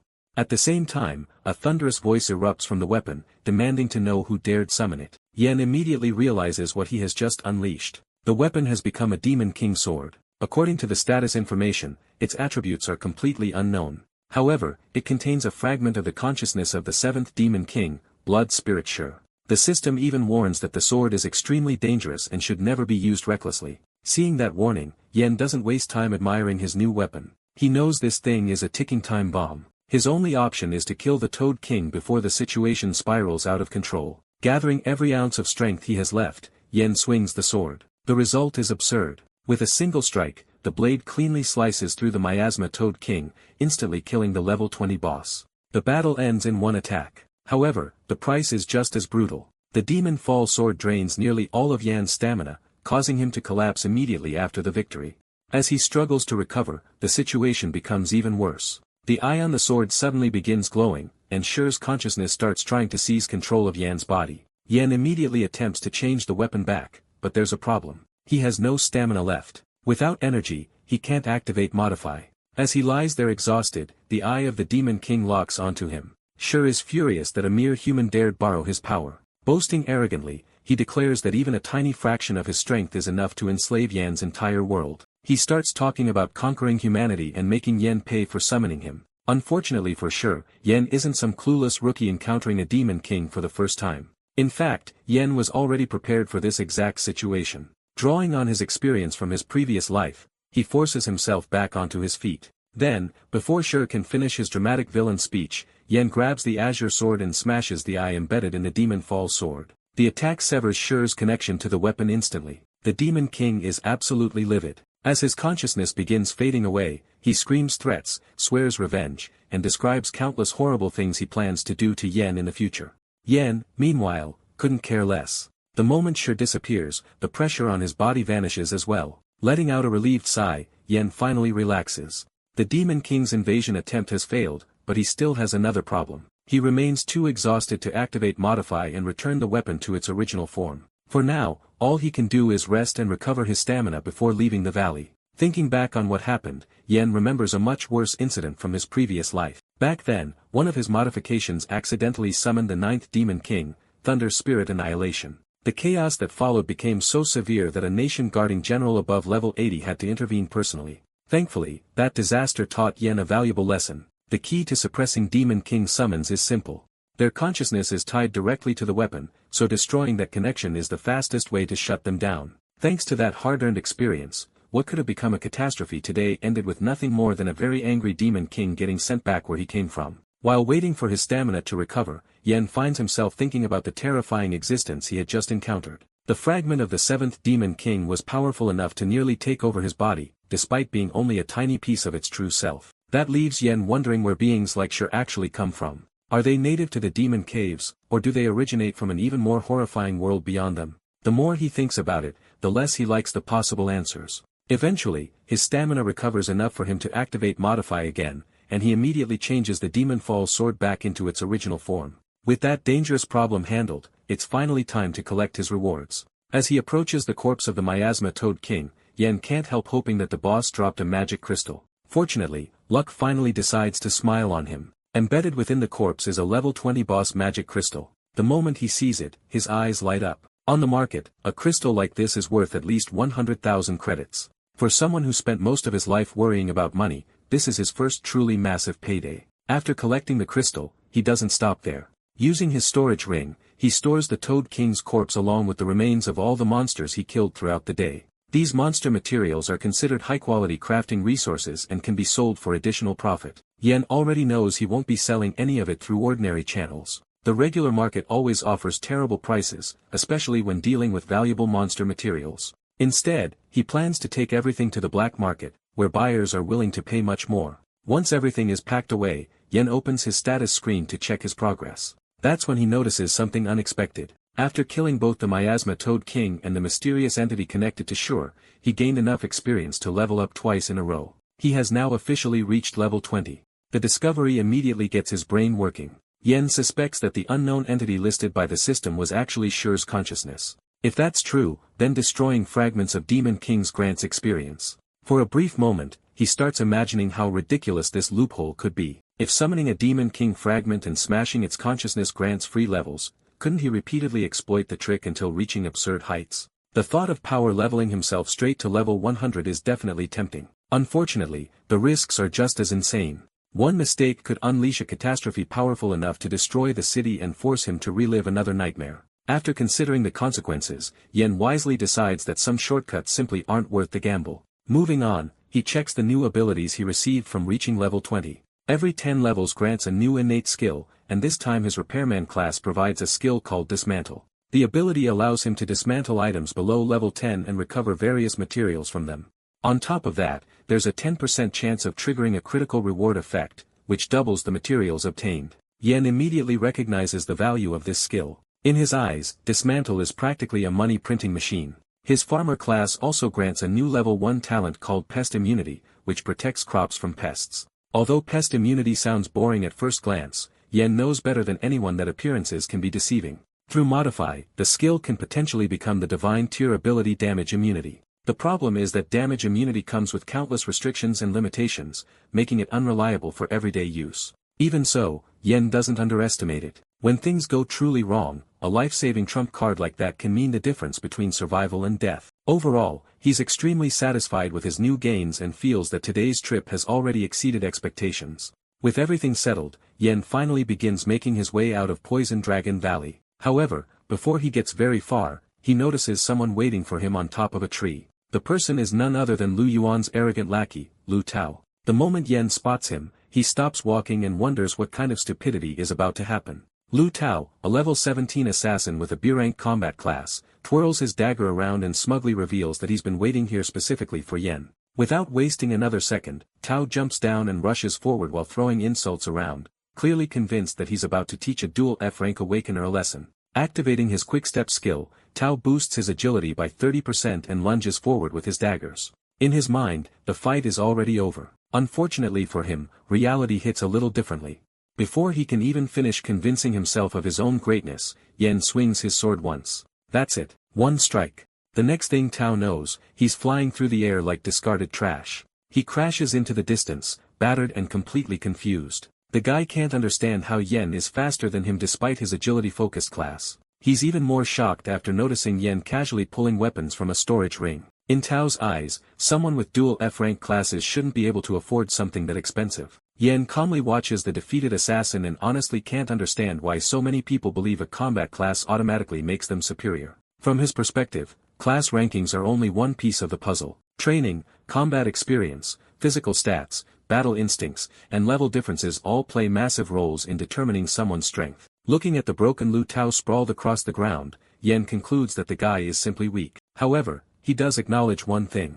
Unlike his lackey, Lu Yuan is probably the real deal. As if on cue, Lu Yuan suddenly emerges from the shadows and attacks. Yen notices him immediately and blocks the strike without panic. After their weapons collide, Lu Yuan compliments Yan's azure gold sword, while Yen returns the gesture by praising Lu Yuan's saber. The brief exchange ends with both of them stepping back. Unlike Lu Tao's reckless attack, this confrontation feels completely different. Lu Yuan openly challenges Yen to a duel because he wants to see whether the hype surrounding him is actually justified. Since Lu Yuan clearly doesn't think Yen deserves the top spot, Yen decides to make things interesting. Rather than settling for a simple spar, he raises the stakes and proposes a wager. The loser must hand over their weapon. Whoever wins takes the other person's blade. Lu Yuan agrees instantly without the slightest hesitation.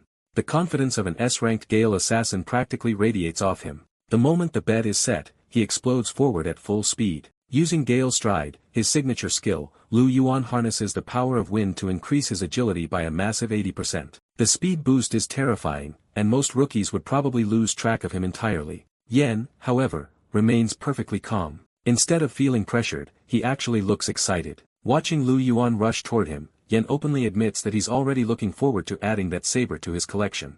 After all, from his point of view, this duel is starting to look less like a challenge, and more like another opportunity to earn a free weapon from an overly confident opponent. Lu Yuan shifted into a defensive stance. His eyes locked firmly onto Yen as countless thoughts raced through his mind. His class had always been destined to be faster than everyone else. Speed was his greatest weapon, the very foundation of his strength. The next moment, he exploded forward like a bolt of lightning, charging straight at Yen with terrifying momentum. Yen immediately raised his arms and weapons to defend himself, struggling to keep up with the relentless barrage of attacks raining down from every direction. Even while blocking, he could not suppress his shock. Lu Yuan's speed was simply outrageous. As expected of an S-rank combat class, every movement was incredibly fast and difficult to follow. Nearby, Tao lay on the ground, witnessing the entire battle unfold before his eyes. Excitement filled his face as he shouted at the top of his lungs, cheering for Lu Yuan and urging him to finish the fight. Seeing Yen seemingly forced onto the defensive by his overwhelming speed, Lu Yuan's confidence grew even further. In his mind, the outcome already seemed obvious. Yen was too slow, completely unable to keep up. Convinced that victory was already within reach, Lu Yuan made his move. In a sudden blur, Lu Yuan vanished from Yan's sight and instantly reappeared behind him, aiming directly for his blind spot. At that exact moment, blood splashed into the air. For a brief second, everyone believed the battle had already ended. Yet in the very next instant, an unbelievable scene unfolded before their eyes. Without even turning around, Yen had reached back and grabbed the dagger, stopping Lu Yuan's attack dead in its tracks. The strike that was supposed to decide the battle had been completely halted. Yen calmly looked at Lu Yuan, not a trace of panic visible in his eyes, and stated in a steady voice that the victor had already been decided. Hearing those words and seeing his attack effortlessly stopped, Lu Yuan finally realized what he had failed to understand from the very beginning. Yen had never intended to compete with him in speed at all. This was the true strength of the freshman ranked first in Nanyang City. Instead of frustration, a smirk appeared on Lu Yuan's face. Finally, things were starting to become interesting. If Yen could trade injury for injury, then he could also sacrifice part of his advantage to survive. Without giving Lu Yuan even a moment to recover, Yen immediately swung his weapon with tremendous force. The attack tore through the air with frightening speed and overwhelming power. However, at the critical moment, Lu Yuan instantly leaped backward and narrowly avoided the blow. His body shot through the air before landing safely at a distance. Although he had escaped, the maneuver came with a price. To save himself, Lu Yuan had abandoned his weapon without the slightest hesitation, choosing survival over possession. It was a decision that demonstrated remarkable decisiveness and battlefield awareness. Even Yen could not help but praise him for it. His combat experience was truly impressive. Yen casually tossed the dagger aside, before questioning how Lu Yuan intended to continue fighting without a weapon. By then, Lu Yuan was already standing high on the branch of a nearby tree, looking down at Yen from above. He revealed that he was quite fond of that particular dagger, and therefore always kept 3 of them stored inside his storage ring. Hearing that, Yen suddenly remembered Lu Yuan's status. He was the eldest young master of the prestigious Lu family of Nanrong City. While a B-rank weapon was extraordinarily expensive to ordinary people, to someone like Lu Yuan, it was nothing more than a drop in the ocean. Even so, Yen confidently tightened his grip and prepared himself for what came next. Defeating a genius like Lu Yuan only made this battle feel far more satisfying. At that moment, Lu Yuan raised his newly drawn daggers and activated one of his abilities, Gale Cleaving Slash. A powerful purple aura immediately surged from his body, and his expression became more serious than ever before. He declared that Yen was the first opponent worthy of witnessing this technique. Originally, he had believed the honor would belong to the Sword Saint. With a thunderous roar, Lu Yuan swung his blades at astonishing speed. Sharp blade slashes tore through the air one after another, covering a massive area as they rushed toward Yen from every direction. Faced with the overwhelming assault, Yen immediately moved at high speed, weaving through the incoming attacks. As he narrowly avoided slash after slash, he calmly analyzed the situation. This was the true strength of a combat class. Every innate skill provided a tremendous boost in battle. Another barrage of blade auras surged toward him, forcing him to constantly change direction and adjust his movements. On top of that, Lu Yuan was an S-rank combat class, one of the strongest possible combat professions. Even while dodging, Yen could not deny how terrifying his opponent was.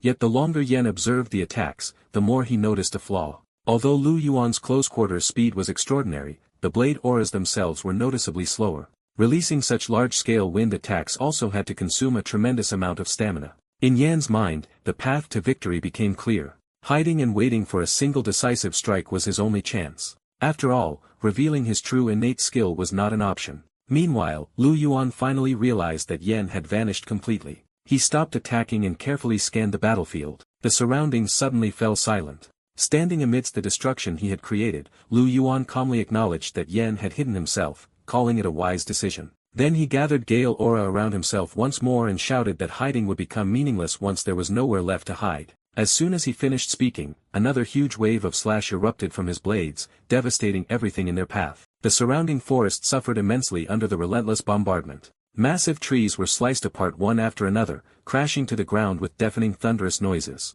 Eventually, after reducing the entire area to ruins, Lu Yuan descended from above and landed on the ground. Confident that Yen would now be exposed, he immediately searched the wreckage. What he found caused his eyes to widen. The battlefield was completely empty. There was not a single trace of Yen anywhere. However, at that exact moment, Lu Yuan suddenly sensed a presence behind him. Instantly, he spun around and launched an attack. His blade flashed through the air with incredible speed, cutting directly toward the detected target. But when the strike landed, it revealed nothing more than a tree stump. The realization shocked the Gale assassin. At the same moment, Yen emerged from behind him and charged forward, declaring that it was a feint to the east and a strike to the west, and that he had won. Hearing those words, Lu Yuan's expression grew increasingly complicated. An F-rank class had actually pushed him this far, using not only the terrain, but even the surrounding plants to create an opening. Looking at Yen, he felt both disbelief and admiration. If Yen possessed an A-rank class instead, he could not even imagine how powerful Yen would have become.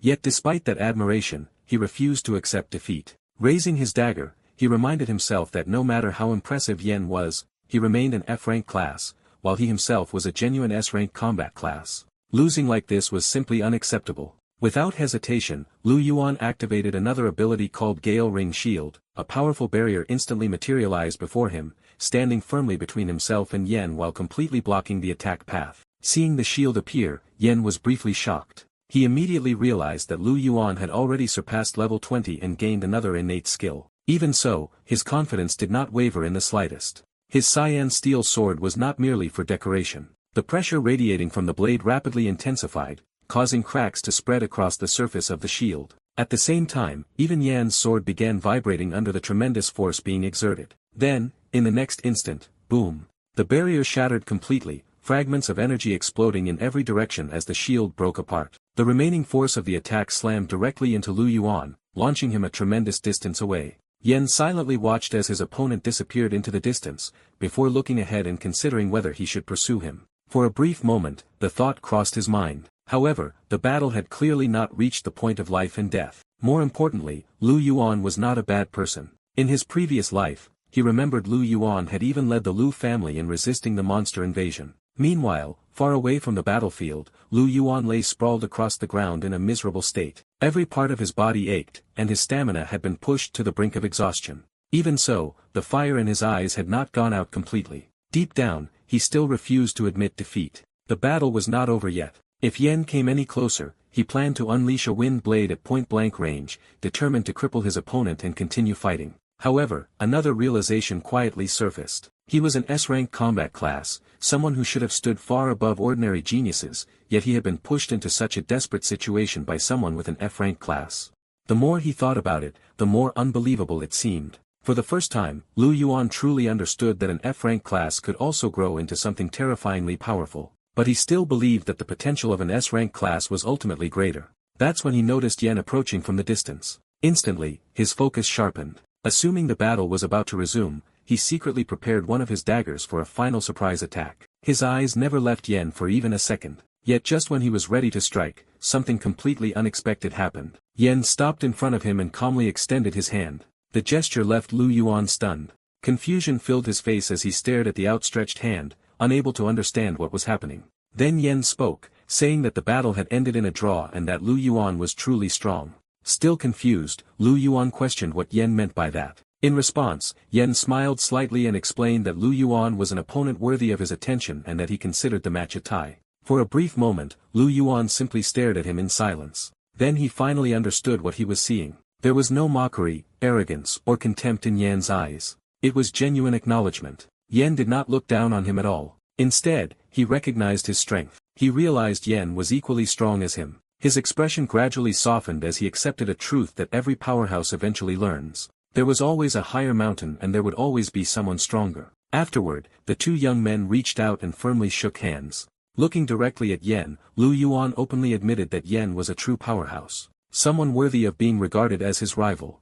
However, he also declared that the next time they met, he would defeat him fair and square at the Freshman Top 100 tournament. Hearing that challenge, Yen responded with complete confidence. He told Lu Yuan that he would need to work much harder and become significantly stronger. Otherwise, before that day even arrived, he might lose the qualification to be considered his opponent. Later, Lu Tao dragged the exhausted Lu Yuan away while angrily shouting back at Yen. He loudly called Yen a little punk and warned him to just wait, complaining about how badly he had beaten up his Yuan bro. However, before he could continue, Lu Yuan immediately turned toward him and told him to watch his mouth from now on. He made it clear that Lu Tao should show Yen the same level of respect that he showed him.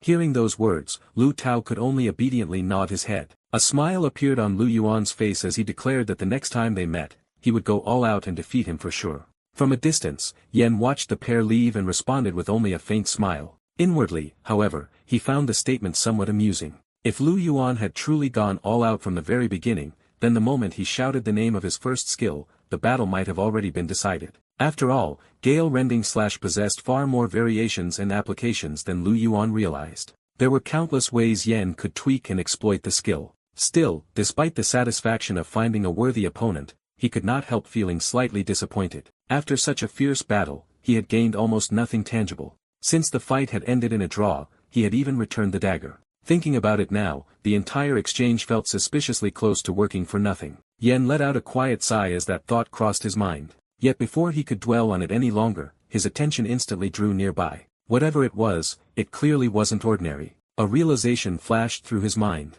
It must have been connected to the earlier battle. Lu Yuan's Gale Slash had likely struck something hidden, forcing an invisible presence to reveal itself. Judging from the strange energy radiating through the area, it seemed to be some kind of special poisonous mist. The more Yen thought about it, the more curious he became. There was even a chance that investigating it could lead him to another boss-tier monster. That possibility alone was enough to make the trip worthwhile. Without wasting any time, Yen immediately activated his modification skill and converted his damage immunity into poison immunity. For the next 20 minutes, the skill would grant him immunity against toxins at D rank and below. Seeing the effect take hold, Yen nodded with satisfaction. With this ability active, there was no need to waste any of his antidote pills. Confident in his preparations, he began walking toward the source of the poisonous fog. As he moved forward, he wondered just what exactly was hiding inside that strange poisonous mist. Following the source of the energy, Yen arrived at a large lake. Thick, poisonous mist floated above the surface of the water and slowly spread outward in every direction.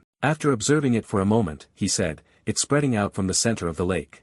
Looks like this whole lake is toxic. Could there be a legendary poison dragon living in here? Let's find out." The moment those words left his mouth, Yen jumped straight into the lake and began swimming deeper toward the center. As he moved through the water, he kept searching for the source of the staff, poisonous aura. However, there were only weak monsters swimming around. None of them seemed powerful enough to create such an overwhelming poisonous presence. Just as he was thinking about it, a massive shadow suddenly appeared in front of him. The surrounding water trembled as a huge monster emerged from the depths. The monster named Ice-Armored Crocodile level 18 opened his enormous jaws and charged at Yen.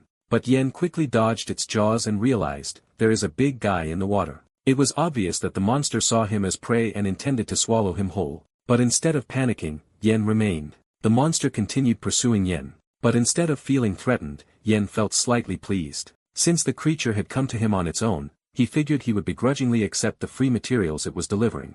Without wasting any time, he launched his sword with perfect precision. The blade shot forward like a streak of light and pierced directly through the monster's mouth. At the same moment, the sword's armor penetration effect activated, completely bypassing its defenses. The attack was devastatingly effective. With a single strike, the monster was instantly killed. Yen summoned his sword back to his hand and calmly examined the enormous corpse. Looking at the creature's massive body, Yen quickly realized there was no chance of fitting the entire thing inside his storage ring. However, another idea immediately came to mind. This was the perfect opportunity to test his newly acquired dismantle skill. The skill allowed him to dismantle items of level 10 or below and obtain usable materials from them. On top of that, it carried a 10% chance to trigger a reward crit, an effect that would double the materials gained from the dismantling process. Curious to see the results, Yen raised a hand toward the corpse and activated the skill. Instantly, multiple square-shaped blocks of light covered the monster's body. The dismantling process began immediately, and within a few moments,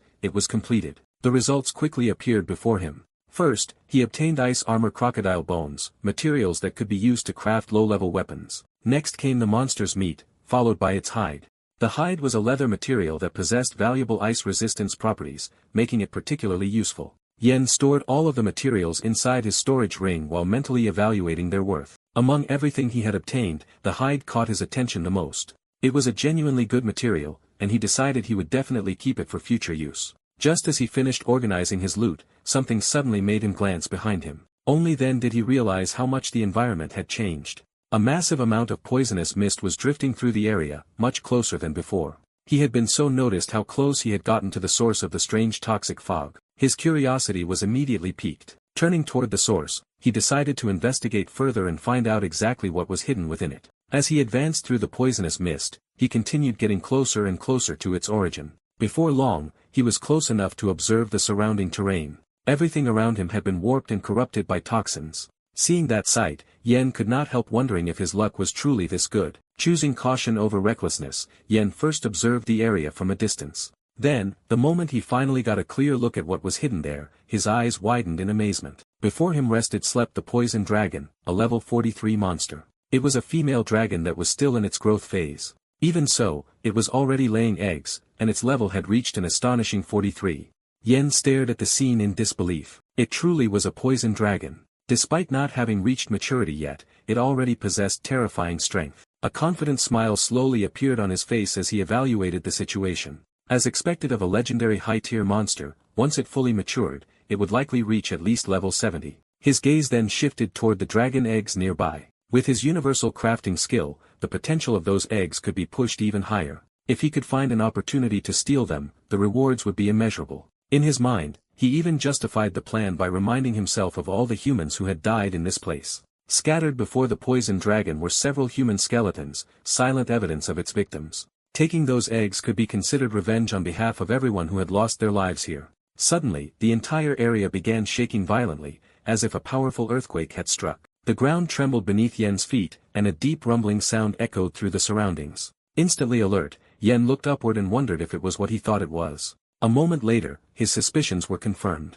Another gigantic poison dragon descended from the sky, its enormous wings stirring up fierce winds as it flew overhead. Clutched in its grasp was a freshly killed boar. Seeing the scene, Yen immediately understood the situation. Of course, there was a male dragon as well. The male poison dragon landed beside the female and dropped the boar near her, while she affectionately rubbed against him. Watching the pair, Yen quickly realized he stood no chance against two poison dragons when he could not even defeat one. Choosing not to act recklessly, he decided to retreat for now and return once he had grown stronger. Quietly making his way away from the area, Yen felt no disappointment. If anything, his goal had become clearer than ever before. A faint smile appeared on his face as he thought about the future. He only needed to continue growing stronger. Then, when the time was right, he would come back and claim those dragon eggs. If he succeeded, who else could possibly compete with him for the title of Nanrong City's top scorer? Yen shifted his attention to his next objective. The materials he had gathered needed to be sold first. Thinking about the profits waiting for him, he decided it was time to visit the black market and cash out. Soon afterward, the scene shifted to Nanrong City's massive underground black market. According to rumors, a level 60 Grandmaster personally oversaw the entire operation. The same rumors claimed that the Grandmaster possessed an extraordinary background, which explained why the place continued operating openly.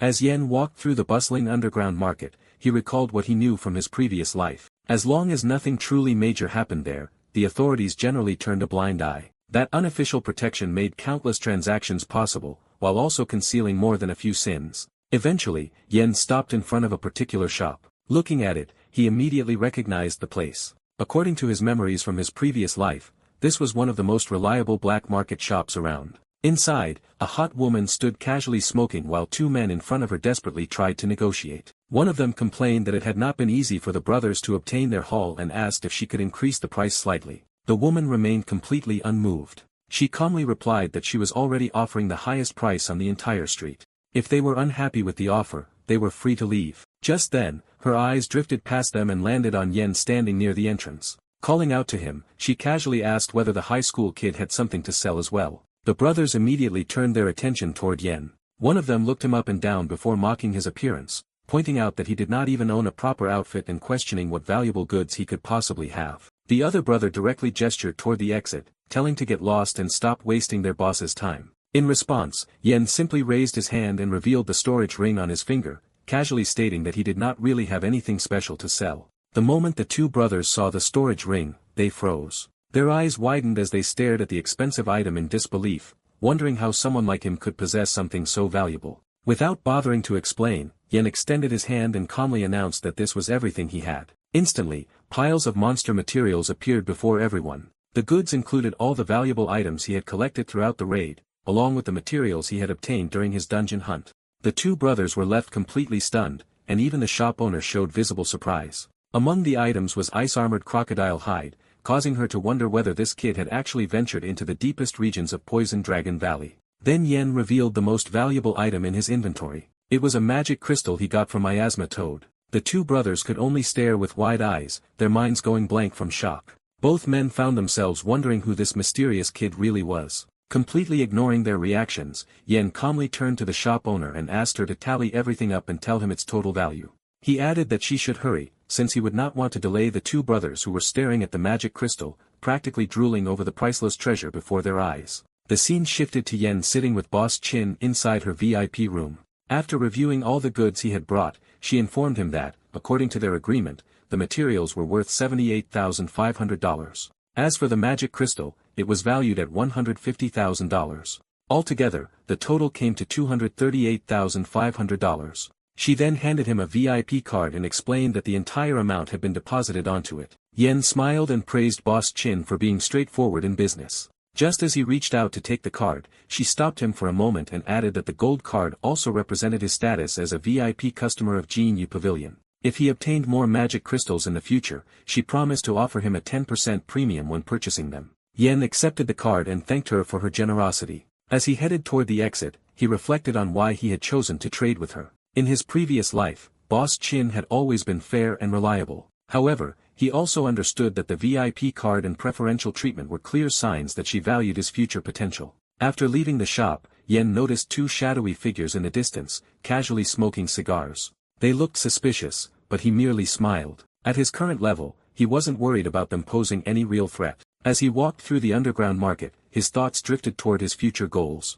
To obtain national-level resource prioritization, becoming Nangrong City's top scorer was an essential requirement. Meanwhile, the two shady brothers watched him leave. Dropping their cigars, one remarked that it looked like the two of them were about to make a fortune today. The other agreed, saying they should teach the kid a lesson about not flaunting his wealth. Completely aware that he was being followed, Yen continued walking into a dimly lit area. At the same time, he considered spending some of his newly earned money on armor. Having only 2 weapons was still far from enough. As expected, the two brothers followed him. Yen had anticipated this from the very beginning. The moment he first entered the shop, he had noticed the heavy scent of blood lingering on them. Combined with the suspicious loot they carried, he had already concluded that their goods were likely stolen from other victims.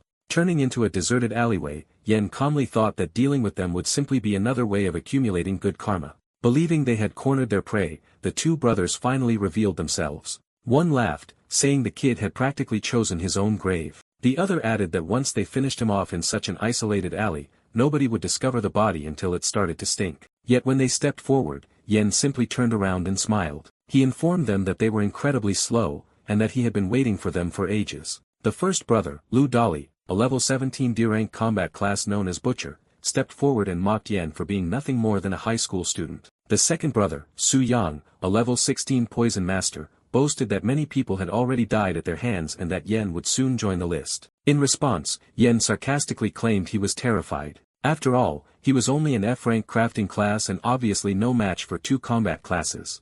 The mocking tone instantly bruised their fragile egos. They demanded to know whether his face looked even remotely scared. With a smirk, Yen openly admitted that he was indeed mocking them. Enraged, Dali launched the first attack. Activating his skill, Slash, he lunged forward with his dagger. The skill rapidly unleashed multiple strikes to deal repeated damage. At the same time, Su Yang activated Poison Coat, covering his dagger in deadly poison. Watching them activate their abilities, Yen calmly raised his hand. Since his rebirth, this would be the first time he used his skill on actual humans. He instantly transformed Slash into Self-Slash. Instead of attacking Yen, the skill now forced Dali's own arms to rapidly slash his own body. Dali screamed in panic as he lost control of his hands. Seeing his brother suddenly attack himself, Yang was horrified. But before he could react, his own skill was modified as well. Poison Coat became Consume Poison, causing the poison to instantly affect its user. Blood poured from Yang's mouth as he coughed violently and collapsed to his knees, unable to understand why he had poisoned himself. While the two criminals suffered from their own abilities, Yen calmly walked toward them and asked whether they were finished. Then, in a cold voice, he declared that it was finally his turn to attack. Drawing his sword, he pointed it directly at them and remarked that they had committed quite a few murders and robberies over the years. Their retribution had finally arrived. Before long, both men were dead. After searching through their belongings, Yen discovered wanted posters bearing their faces. Only then did he realize they were officially wanted fugitives. For a brief moment, he considered turning in their bodies for the reward, but quickly dismissed the idea. Doing so would attract far too much attention. Continuing his search, he found a wolfskin trench coat among their loot.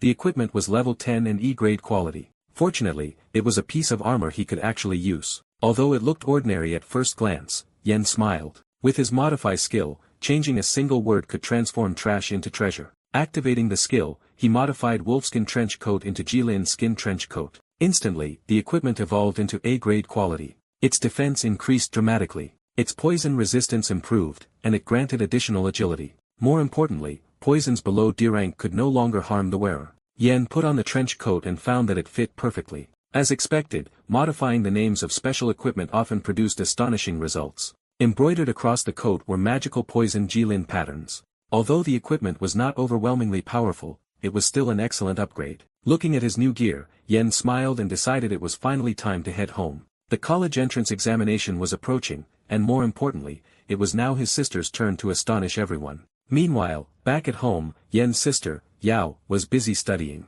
At the moment, she was reviewing information about the 4 top-tier magical beast races. Dragons, Jilins, and Phoenixes were easy enough to remember, but she was still trying to recall the 4th category. Just then, the front door opened, and Yen walked inside, carrying a large pile of groceries and various supplies. Calling out for help, he asked Yao to come over. She immediately rushed toward him and was stunned by everything he was carrying. Her eyes quickly landed on his new trench coat as well. The outfit looked less like ordinary clothing and more like a piece of impressive armor. Unable to contain her curiosity, she asked where he had gotten all of it. With a grin, Yen proudly replied that he had naturally earned everything through his own abilities. A moment later, Yen revealed another surprise. Starting this month, he was increasing her allowance. Yao immediately shook her head and insisted that there was no need. 50 yuan was already more than enough for her expenses. However, Yen disagreed completely. He handed her a stack of cash and informed her that from now on, her monthly allowance would be raised to 500 yuan. If that still wasn't enough, she could simply ask him for more. Hearing that, Yao was completely shocked. Her first reaction was to wonder whether her brother had done something illegal. Before she could continue that train of thought, Yen lightly tapped her on the head and told her to stop letting her imagination run wild. Changing the subject, Yen reminded her that tomorrow was his mobilization rally for the college entrance examination. Wearing a confident smirk, he casually remarked that with his current level, he would basically just go through the motions and return home afterward. He even promised to take her out for a good meal the following night. However, Yao's attention was immediately caught by one particular detail. Curious, she asked what level he had reached. Yen answered with an expression that practically screamed he was showing off. According to him, it was merely level 20. The response left Yao speechless. Calling level 20, mere, sounded absurd to her. In reality, Yen knew exactly how impressive that number was. The college entrance examination usually took place shortly after awakening, and during that period, ordinary students generally reached somewhere between level 10 and level 15. Only exceptionally talented individuals managed to reach level 16 to level 20. As for those who surpassed level 20, most came from powerful families capable of providing enormous amounts of resources. After all, level 20 represented a major threshold that required tremendous support to overcome. Looking at his own hand, Yen reflected that he had only managed to reach this point because he had accidentally killed the Demon King's clone. Without the benefits he had gained, even he would have found the process extremely difficult. Later that night, Yen made his way to the rooftop, standing beneath the night sky as a cool breeze swept across the city while he was farming aura. His thoughts naturally drifted toward the future. Once he became Nongrong City's top scorer, everything would change. New opportunities, new resources, and a completely different path would open before him. Looking out into the distance, a confident smile slowly appeared on his face. The college entrance examination was approaching fast, and he was more than ready for it. The next day, the gymnasium of Nongrong High School was packed with students as the annual college entrance examination mobilization rally officially began. Standing on the stage, Principal Ouyang Li delivered his speech to the graduating class. He reminded everyone that after more than 10 years of hard work and study, the opportunity to change their destinies was finally right in front of them. Down below, Yen listened quietly. Although he felt that most of the principal's words were little more than the usual clichés, he could not deny that for the awakened, the college entrance examination truly was the greatest opportunity to change one's fate. In this world, awakened individuals generally had 4 possible paths depending on their performance in the examination. The first path belonged to those with outstanding grades. These students could enter top universities and would most likely become trailblazers in the future, venturing into the demon lair worlds. Supported by the state, they would receive abundant cultivation resources and possess boundless futures. The second path was for those who performed well but failed to enter elite universities. Such individuals could choose to join the military and become garrison troops stationed in territories occupied by demon lairs. They would still receive state support and resource allocations, and if they managed to develop their classes to a sufficiently powerful level, they could even rise to become military leaders one day. The third path belonged to average students. Although their performance might not be exceptional, they could still enroll in ordinary universities. In the future, many of them would become members of the Guardian Knights. While local governments provided them with fewer resources, for ordinary people with average talent, this was already considered an excellent destination. The final path, however, was the cruelest one. Those who lacked strength and failed the examination would return to ordinary city life, never achieving any significant breakthroughs for the rest of their lives. In truth, this last outcome was the destiny awaiting the vast majority of people. Only 20% of awakened individuals could enter the first 3 paths, while the remaining 80% were destined to remain ordinary and unknown.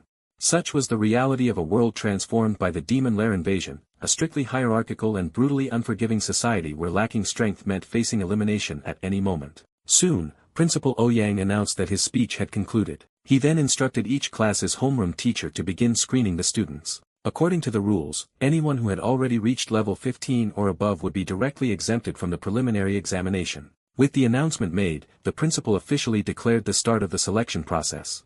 Immediately, murmurs spread throughout the gymnasium. Many students looked disappointed, regretting that they had failed to reach level 15 in time. Meanwhile, Yen stood among the crowd with complete confidence. Although he had been taken away in his previous life and had never personally experienced, he still understood how everything worked. As long as a student's level exceeded 15, they would automatically be judged as outstanding. With his current strength, there was no need for him to participate in this so-called preliminary test at all. Soon, the homeroom teacher stepped in front of the class and announced that among all the students, a total of 5 had already surpassed level 15. However, he quickly added that only 4 of them would be exempt from the preliminary test. He then called out Jiang Yan's name. Although Yan had indeed surpassed level 15, he was still required to participate in the school's preliminary examination because he was not a combat class holder and, more importantly, possessed an F-rank class. Yan was clearly disappointed by the decision. Behind him, the students immediately began whispering among themselves. Many found the situation unfair. Even though Yan had already exceeded level 15, he still had to participate simply because he was an F-rank. Some students sighed sympathetically, remarking that if Yan had awakened a combat class instead, he would never have received such treatment. However, not everyone felt sorry for him. Standing among the crowd was Bitch Hongwei, Yan's full haters. He sneered that this was exactly the treatment an F-rank trash deserved. Seeing Yan's reaction, the teacher walked over and gently placed a hand on his shoulder. He explained that he personally knew how outstanding Yan was and did not want him to feel discouraged. Unfortunately, this was a decision made by the school administration and there was nothing he could do to change it. Hearing this, Yan simply smiled confidently and replied that he understood. If he had to participate in the preliminary test, then so be it. Watching Yan remain so calm only made Hongwei even more uncomfortable. Inwardly, he wondered how Yan could still be so relaxed. In his opinion, everyone already knew how formidable Yan was, which meant the other participants would definitely target him and try to eliminate him as early as possible. Soon, the referee's whistle echoed throughout the gymnasium, officially signaling the start of the school preliminary examinations. The preliminary test served as an internal screening process held by high schools before the official college entrance examination. During the test, 10 awakened students below level 15 were randomly assigned into a free-for-all and only the final victor earned the qualification to participate in the college entrance examination. With an elimination rate as high as 90%, it was an extraordinarily cruel selection mechanism. Match after match quickly concluded. Before long, Zheng Shui from Class 9 emerged victorious in her group. From the viewing platform, Principal Ouyang and Vice Principal Zhu Kong calmly observed the students. Vice Principal Zhu Kong coldly remarked that after months had passed since awakening, many students still had not even reached level 15, leaving little worth expecting from there. He pointed out that most of them possessed D-rank or E-rank classes, while many were merely crafting classes. However, Principal Ouyang interrupted him, reminding him that this year was different. He brought up Jiang Yan, the student who had ranked first in both academics and martial arts for 3 consecutive years.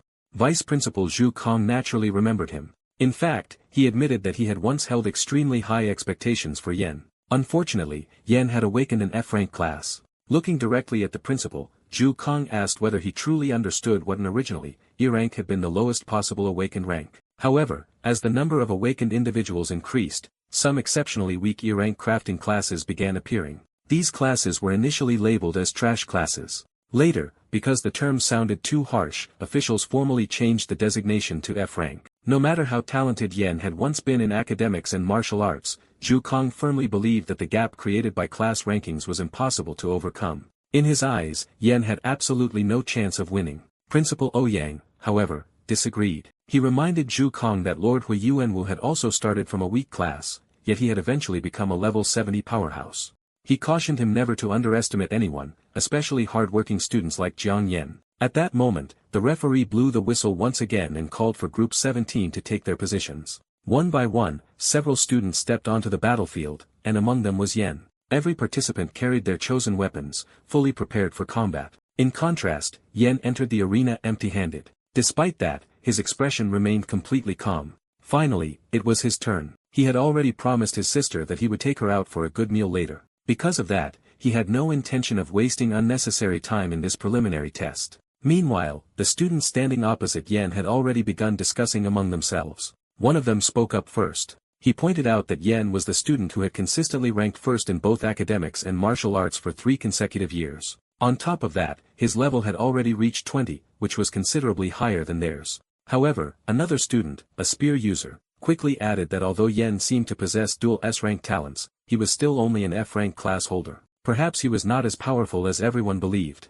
He then suggested that they all join forces, eliminate Yen first, and only afterward decide the winner among themselves. Hearing this proposal, Yen simply smiled and looked at the 9 students standing before him. Since he was in a hurry, he casually suggested that all 9 of them attack together. Those words instantly bruised the pride of the combat class students. Every one of them wielded combat-oriented classes, including warriors, assassins, archers, and spearmen. To them, Yan's confidence sounded nothing short of arrogance. Determined to teach the F-rank genius a lesson, all 9 students immediately raised their weapons. In the next instant, they charged toward Yen with their full strength, intending to show him that the gap between classes was something effort alone could never overcome. Watching from the stands, Vice Principal Zhu Kong narrowed his eyes and remarked that the real show was finally beginning. On the battlefield, however, Yen remained completely calm. He casually raised his hand while his storage ring suddenly emitted a bright glow. Looking at his opponents, he remarked that their weapons were simply too poor. Thanks to the resources he had obtained in Poison Dragon Valley,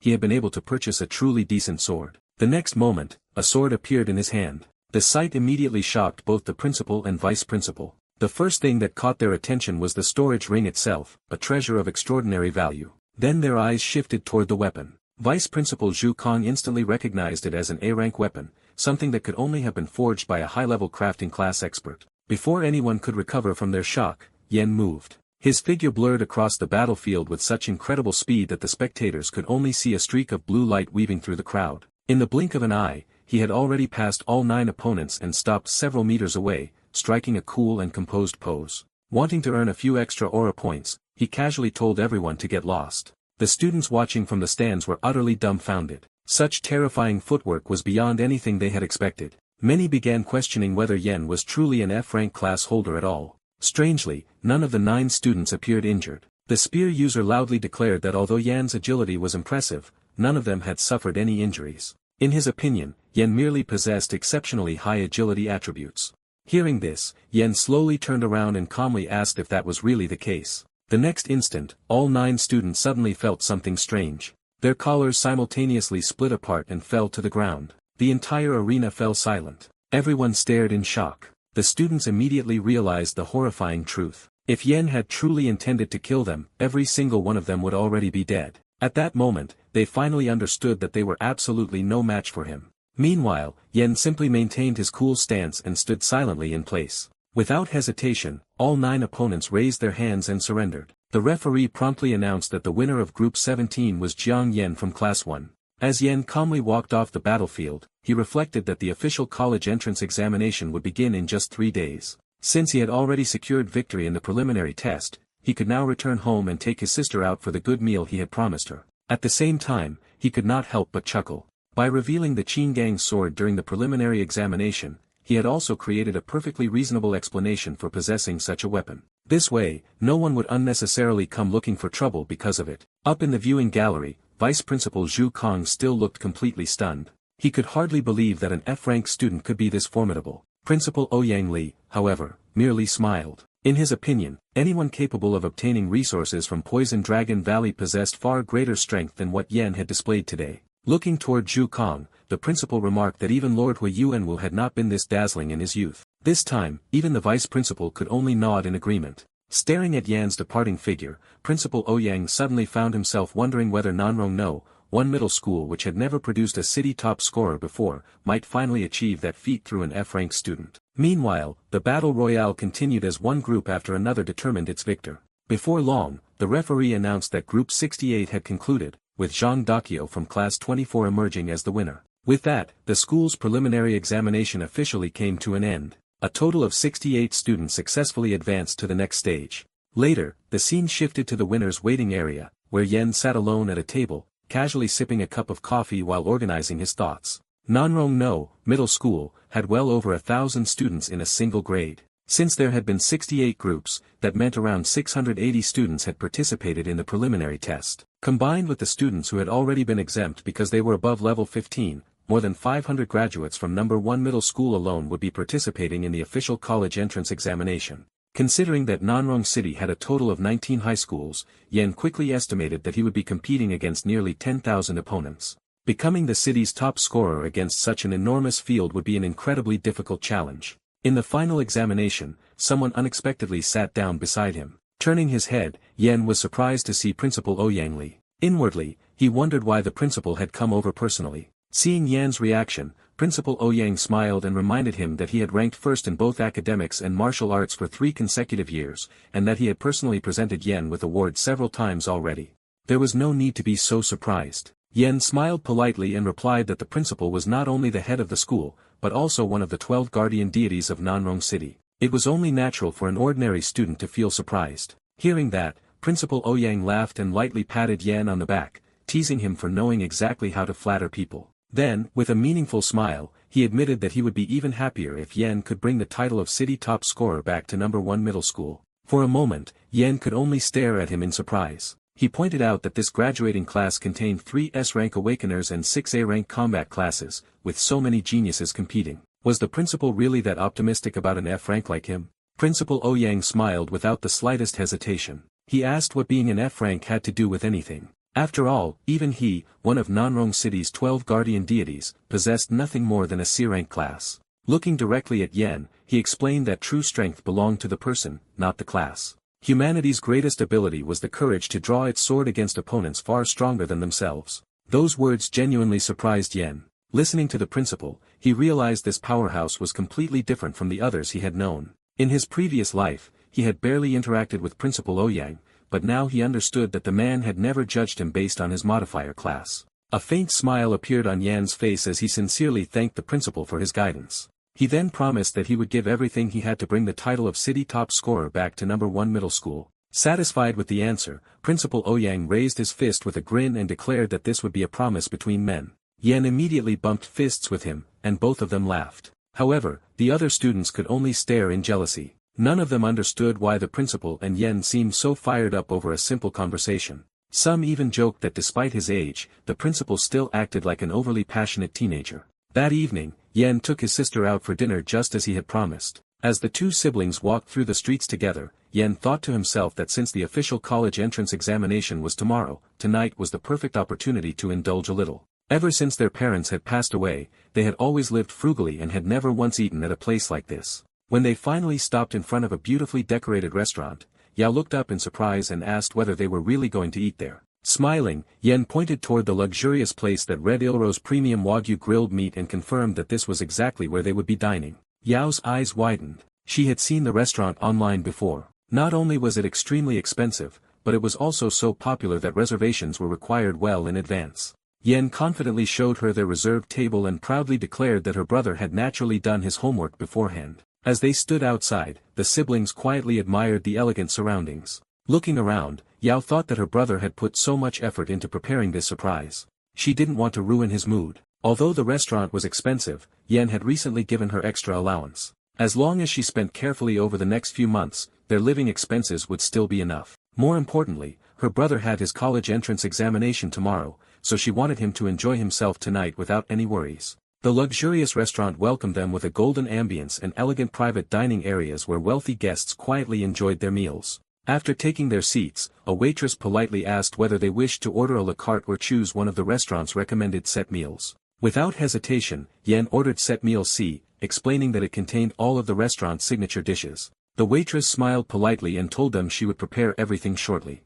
Looking at the siblings' ordinary appearance, she quietly found it surprising that they were actually such generous customers. Sitting across from her brother, Yao lowered her voice and nervously asked whether the set meal C he had ordered was the restaurant's most expensive set. Yan casually confirmed that it was, and even encouraged her to order anything else she wanted afterward. Hearing that, Yao was completely stunned. The cost of that single meal was nearly 10 months' worth of living expenses for their family. Unable to help herself, she once again wondered whether her brother had somehow earned his money through illegal means. Suddenly, a loud commotion suddenly erupted near the restaurant entrance. A young man shouted that he had the college entrance examination tomorrow and demanded a table immediately despite not having a reservation. He even ordered his lackeys to get him a seat by any means necessary. The young man was Wang Zhu from Nanrong No. 7 Middle School, a Year 3 student who possessed a C-rank combat class. The waitress politely apologized, explaining that the restaurant only accepted customers with prior reservations. Wang Zhu, however, pointed directly at her and threatened to smash the entire restaurant if she failed to prepare a table for him. Watching the scene unfold, Yao quietly whispered to Yan that the waitress who had just served them seemed to be getting harassed by a thug. Yen calmly glanced over before casually commenting that the seniors from No. 7 middle school really were a bunch of trash. Unfortunately for him, Wang Zhu overheard every word. He demanded that Yen repeat what he had just said if he truly had the guts. Wang strode directly to Yan's table before suddenly recognizing him as the famous F-rank student from No. 1 middle school. Leaning forward with a sneer, he mocked Yen, saying there were barely any F-rank trash in all of Nanrong City. Then he threatened to let Yen experience the fists of a C-rank combat class. Yen, however, did not even bother standing up. While calmly drinking a glass of water, then he casually splashed its contents directly onto Wang Zhu's face before apologizing with an innocent expression, claiming that his hand had simply slipped. Furious, Wang Zhu immediately activated his beastification skill. His right arm rapidly expanded as demonic ape energy surged through it. This skill doubled the strength of both of his arms. Locking onto Yen, Wang Zhu swung his enhanced fist toward him while Yao cried out in shock. However, before the attack could land, another hand suddenly grabbed Wang Zhu's arm and stopped him completely. The newcomer was none other than Lu Tao. Looking at Wang Zhu with a cold expression, Lu Tao demanded to know what he thought he was doing. Wang Zhu was instantly stunned and hurriedly greeted him as Brother Tao. Knowing that Lu Tao was a B-rank combat class holder who ranked among the top 15 students at No. 7 middle school, Wang Zhu quickly tried to explain himself. Smirking, he claimed that he was merely teaching an F-rank trash a lesson and asked Lu Tao not to interfere. Instead of agreeing, Lu Tao slapped him across the face. He coldly demanded to know how Wang Zhu dared to lay a hand on his brother, everyone present frozen in shock. Wang Zhu insisted that Lu Tao had to be mistaken because Yen was only an F-rank student from No. 1 middle school. At that moment, another familiar figure stepped forward. It was Lu Yuan. He calmly stated that Lu Tao was not mistaken in the slightest. In fact, if Lu Tao had arrived even a little later, Wang Zhu's arm would already have been crippled. The surrounding students instantly recognized the young master of the Lu family. An S-rank genius who ranked among the top 3 students at No. 7 middle school was actually standing there defending an F-rank. Calling Lu Yuan, Yen simply smiled and casually greeted him by calling him Xiao Yuan. The nickname immediately left Lu Yuan flustered as he hurriedly told Yen not to call him that. Watching the exchange, Wang Zhu and the others felt as though they were dreaming. The F-rank trash they had mocked was casually addressing the famous Lu Yuan by such a familiar nickname, and Lu Yuan wasn't even angry about it. Yen then smiled and casually asked Lu Yuan that his people from No. 7 middle school don't seem to know any better, before casually asking if he should resolve this matter in his way. At those words, Wang Zhu's face instantly turned pale. Cold sweat poured down his forehead as he stared at Yen in absolute terror. The F-rank student he had looked down upon suddenly seemed less like a human and more like a terrifying demon. He could only wonder what in the world was really going on. At that moment, Wang Zhu's mind was in complete chaos. Just moments ago, Yen had seemed like nothing more than an ordinary F-rank nobody. Yet now, he was casually chatting and joking with an S-rank genius as if they were close friends. He could no longer understand who Yen really was or what kind of background he possessed. Meanwhile, Yen calmly decided not to waste any more time. He told Wang Zhu to forget about everything, apologize to the waitress, and get lost. Without daring to argue, Wang Zhu and his 2 companions immediately bowed toward Yen before turning to sincerely apologize to the waitress as well. She simply smiled politely and told them it was fine, reminding them to make a reservation next time. Hearing that, the 3 of them hurriedly rushed out of the restaurant as though their lives depended on it. From that day forward, none of them intended to ever set foot inside that restaurant again. Even the waitress could tell they had been completely frightened. After the commotion settled, Lu Yuan smiled and remarked that it really was quite a coincidence to meet Yen there. However, he admitted he would be much happier if their next meeting happened in the finals of Nanrong City's college entrance examination. Yen responded with a playful wink and reminded him that if he wanted that to happen, he had better work hard. Otherwise, if Lu Yuan failed to qualify for the finals, the 2 of them would never get the chance to meet again. Those words immediately left Lu Yuan speechless for a moment. Soon afterward, he simply smiled and brushed the challenge aside, saying they would settle everything in the finals and see who actually made it there. With that, Lu Yuan and Lu Tao left the restaurant together. Watching them leave, Yen quietly admitted to himself that although Lu Yuan was his rival, he really wasn't a bad person. Not long afterward, the waitress returned carrying their order. She politely introduced set meal C, explaining that it included selected premium beef chuck, special grade dry-aged thick-cut pork belly, and thick-cut wagyu skirt steak. Every dish looked absolutely mouth-watering. The moment Yen heard the names alone, his appetite immediately doubled. Across the table, Yao stared at the luxurious ingredients in amazement. Everything on the table was something she had only ever seen while scrolling through short videos online. Neither sibling held back any longer. They eagerly dug into the meal, savoring every bite and enjoying flavors they had never experienced before. While they were eating, Yen suddenly looked at Yao and asked why she had never questioned who those people earlier were or how he knew them. Yao simply smiled and shook her head. To her, none of that mattered. No matter who those people were, and no matter what her brother became in the future, he would always be her brother. Hearing such a simple yet heartfelt answer left Yen speechless for a moment. A warm smile gradually spread across his face. At that moment, he truly understood what he wanted to protect. This was his family. Looking at Yao happily enjoying the delicious meal, Yen silently made a promise to himself. In this life, no matter what happened, he would protect both his family and this world. The day of the Nanrong City College entrance examination had finally arrived. At the entrance to the Demon Lair occupied zone of Nanrong City, thousands of hopeful students gathered in the examination plaza. Standing before them, the announcer officially declared the start of this year's annual college entrance examination. He addressed the students as the city's finest young talents and reminded them that this would be the moment that determined their futures. Among the crowd stood Yen. Looking around, he found the scene rather amusing.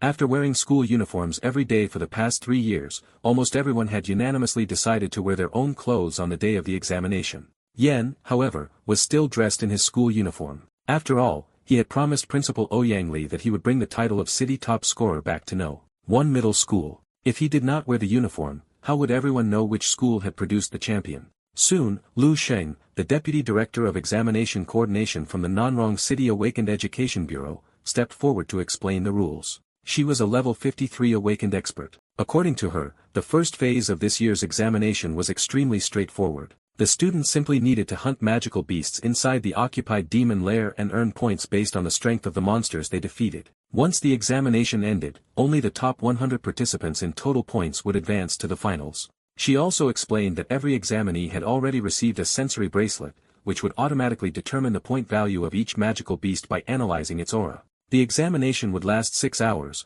making it just as important to choose the right targets as it was to defeat them. After wishing everyone success in their martial endeavors, Lu Xing officially declared the examination open. The massive gates leading into the demon lair slowly opened, and the 6-hour countdown officially began. Excited students immediately rushed inside, shouting that they would make the top 100 and that all the high-point magical beasts belonged to them. Yen, on the other hand, walked forward at his own pace with a calm smile. Although the rules sounded incredibly simple, he knew the reality was far more complicated. The examination battlefield chosen this year was the Evil Demon Forest, one of the most suitable demon lair wilderness zones for an exam of this scale. The magical beasts living there ranged between level 15 and level 25. Compared to Poison Dragon Valley, the Evil Demon Forest lacked terrifying boss-tier monsters, but it contained countless different species with huge differences in strength, making it the perfect testing ground for the college entrance examination.